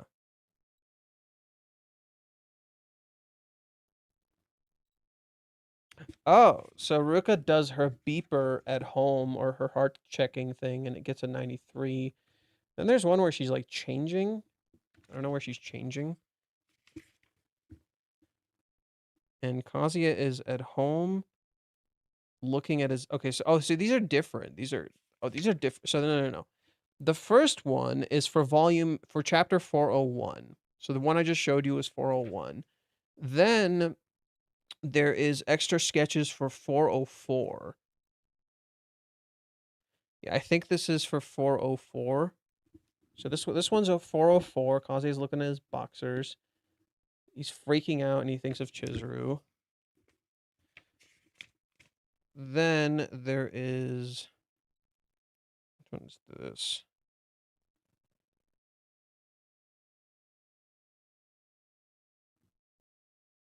Huh. What the heck? I don't know what this is. I think this is supposed to be mommy. I'm going to assume it's mommy or something.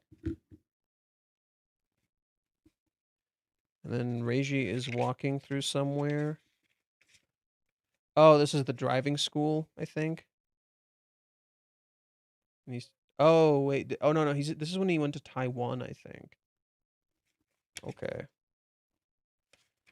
So this is him like going to Taiwan. And then the way they do these is that the cover is like removable. And behind it is these stories. Now this one looks weird because it's green. So the green screen is not processing it normally. So Kazuya imagines Chizuru to be an angel. So she's an angel and he like tries to confess to her and he gets hit by a car. And then he like dies or some shit. And then she like carries him as an angel. So she like carries him to heaven or some shit. What the fuck? Even Chizuru's like, what the fuck?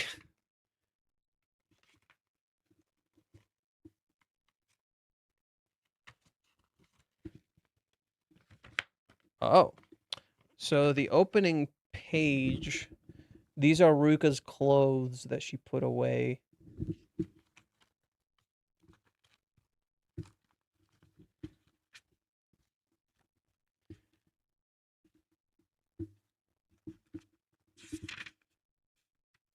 I wonder if he changed the drawings a little bit. Doesn't seem like it.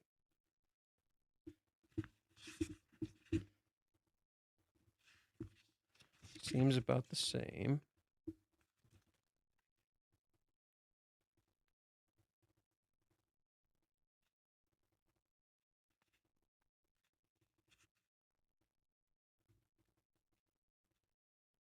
everything looks about the same.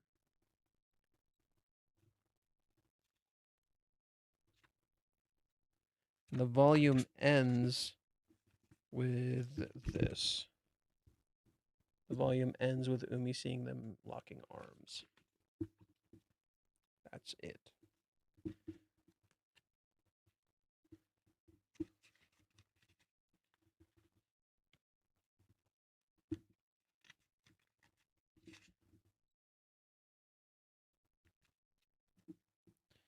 Okay.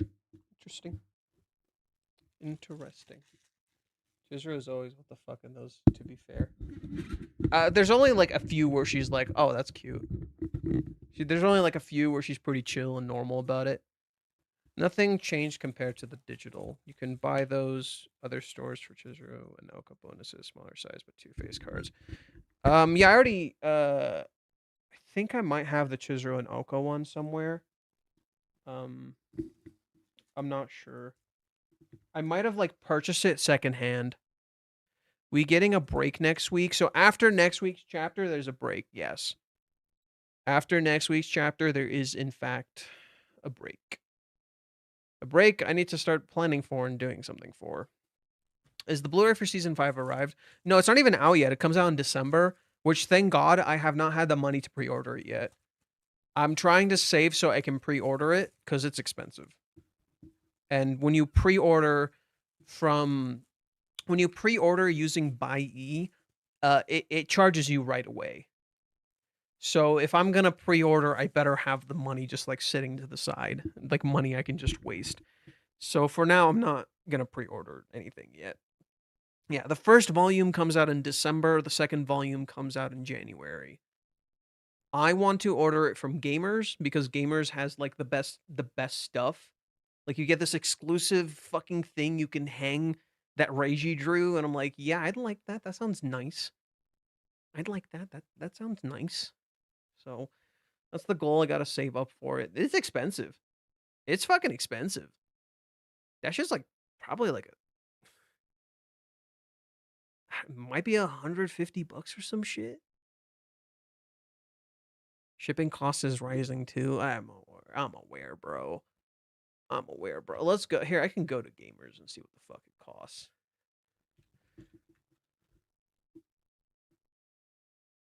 No.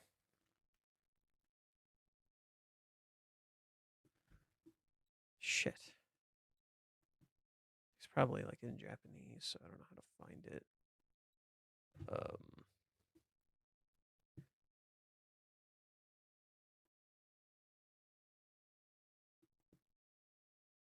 I better remember how to find it. Here, hold the phone.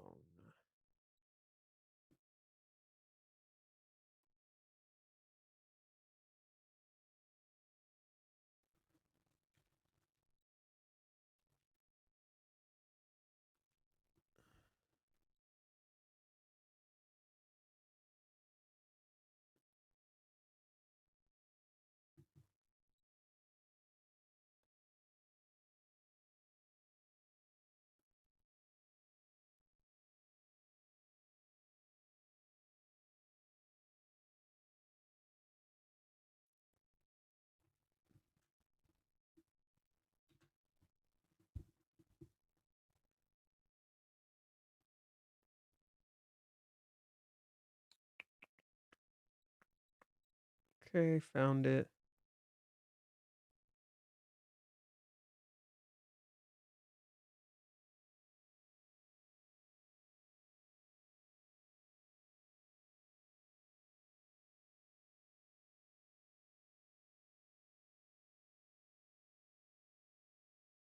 You gotta look it up now, Fook.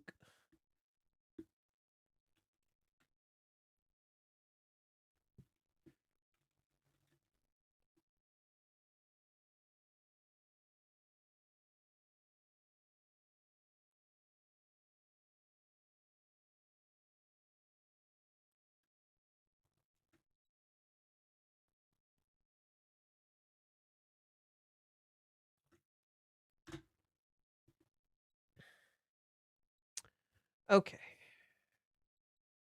Let's see where the stuff is.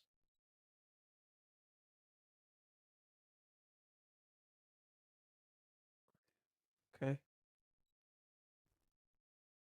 Where's the bulk purchase so I can get both? Translate to English.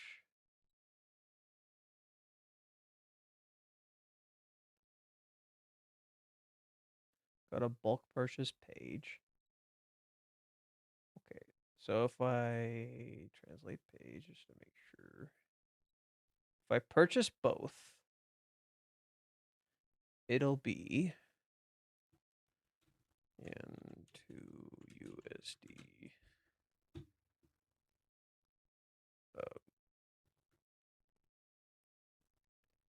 297 points, so almost 300 bucks, pretty much 300 bucks to get both. That's not even accounting for shipping. $300. That's the super limited edition from Gamers, which comes with like a bunch of shit. So $300 to get this thing that I don't care for. Original illustration reprint of this. I never got this, but I have the volume, the Blu-ray cover for this. And then you get this one. And then if you go to volume 1, you get like a different version of this. It's crazy. Yeah. Yeah. You just need to pre-order if you want to attend the lottery for signed scripts. It's not then rushed. Wait, what? What lottery for signed scripts? What are you talking about? I don't know what that is. Looks like it's time to save. I mean, I can get that kind of money in like a week. Like I already have this money. This is nothing. But like when I have like I have bills coming up, you know.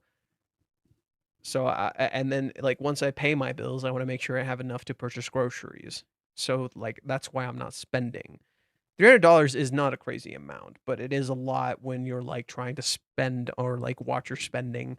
Because I had to spend a lot this month, and I wasted money too. So, what is this?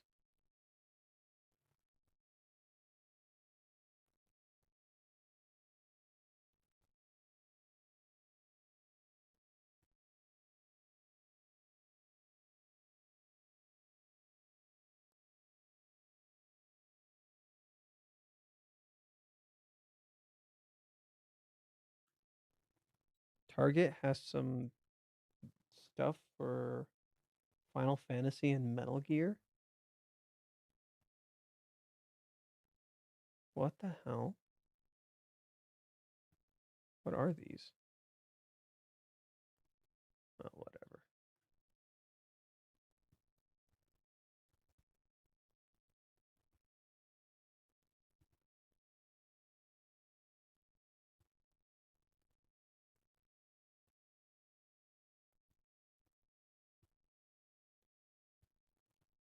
Okay, no worries. No worries. Not gonna worry about it.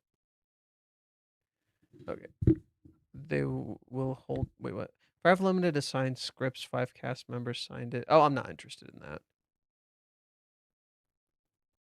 I'm okay. I'm not interested in those. Yeah, I'm not like if I get a signed thing from like the voice actors of Rent a Girlfriend, cool. But I kind of don't give a shit. Cannot see you are in frame. What? Oh. Oops. Oops. You should go through your gaming backlog in the break. I'll try to, but I also want to do something else. I'll definitely try to, 100%. But I also want to do something else. You know? I want to do something for this series. I always like the breaks always catch me off guard and I'm not prepared. So I'm gonna see if I can do something tomorrow, maybe not necessarily on stream. Streams will be normal, but like something on your own time, something on my own time. Um, maybe try to invest in writing some sort of script for a video. Like, I'd like to do that. I think I put that off long enough. I'd like to try to write a script for a video. So that's something I might give a shot, like, just in that time while I'm gaming. Like, I think gaming streams are easy. I'd like a little more gaming streams where I just chill the fuck out and play some games, because it's so much easier than, like, using my brain. It's so much easier just to play a game and have fun. Like, I want to do that. I'd like to do more gaming streams where I'm just chilling the fuck out and having fun. Also, more of you go subscribe to YouTube, or sorry, Twitter. Fuck, Twitch. Yeah. More of you go to subscribe to my Twitch. Thanks. We're trying to get to 10 subs. Go subscribe, yo. I'm glad you're writing again, too. Yeah, I still have more. There's more I'd like to write. I feel like I got a lot from this chapter, but there's still some stuff I haven't, like, hammered down. It'd be super funny if Reggie reveals once her girlfriend's over, Kenma was Chizuru's dad. That'd be stupid. Well, for one, he looks like he's just slightly older than Kazuya, which doesn't make a lot of sense. Like, that theory was fucking stupid from me, dude. He looks like he's slightly older than Kazuya, just slightly. Kazuya calls him Kun. Like, he doesn't look like Chizuru's dad. I feel like Chizuru's dad would be a lot older. Like, Chizuru is almost 21. Sorry, she is 21. Or 20 or something. Her dad would need to at least have 10 years on her. Sorry, like 16. No, more. At least 18. At least 18 to 20 years on her. That'd be crazy if he's, like, around their age. That makes no fucking sense, actually. No, he needs to be at least 20 years older than her. There's no way her mom was pregnant with her at, like, 16 years old. Send something on Discord. Fishgun says there are people who dwell in darkness and people who shine light onto it. The interesting part is that chapter 433 never actually proves Kenma belongs to the second group. We only see him through the light he casts on Kazuya. The chapter focuses on how Kazuya feels after meeting him, not on who Kenma really is. In that sense, is it Kanima? Kanima? Is it Kanima? Am I saying Kenma? Kinima. Kinima. Kinima? Kinima? I'm saying Kenma, but it might be Kinima. Kanima. Kanami. Like economy. Kanami. Kanami is less a person and more of a source of illumination. Fishkun's line quietly leaves open the possibility that someone who shines light can still have darkness of their own. Yeah. Okay. Kanami.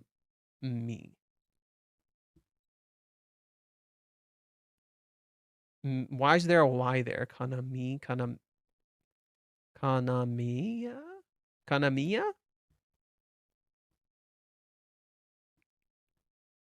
May? Kaname? Kaname? Huh. But when we were reading the Shiunji family dad, it said Kanami. Kanami.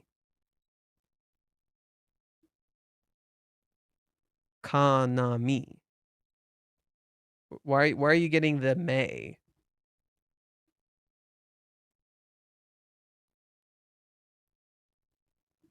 Karname. What? Hello, new person. Welcome. Welcome. What are you buying? What are you selling? What are you buying? What are you selling? I forgot how to do my merchant Resident Evil voice. Why is me pronounced May?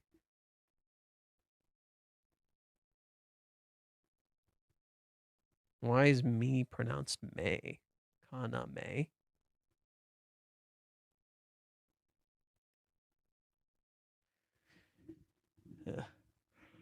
Oh, what are you buying?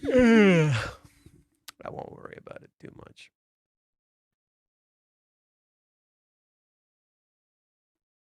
That's the way you write it in Romoji. Well, I'm not worrying about it too much. Kaname. Kanami. Yeah. Weird character. Don't have enough to figure it out yet.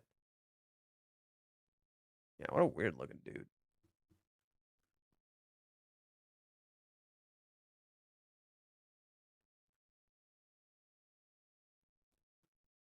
I know, it's confusing. Yeah.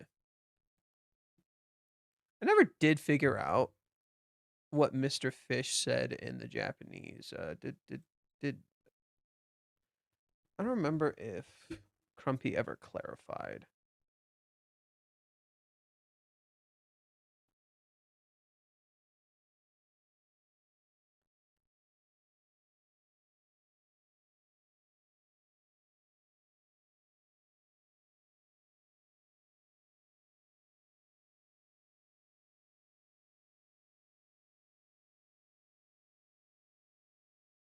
Oh, he never did. Yeah, I asked the question, he saw it, but he never answered. Oh well. I'll double check again. I might ask Mute if there's any clarity on that another time.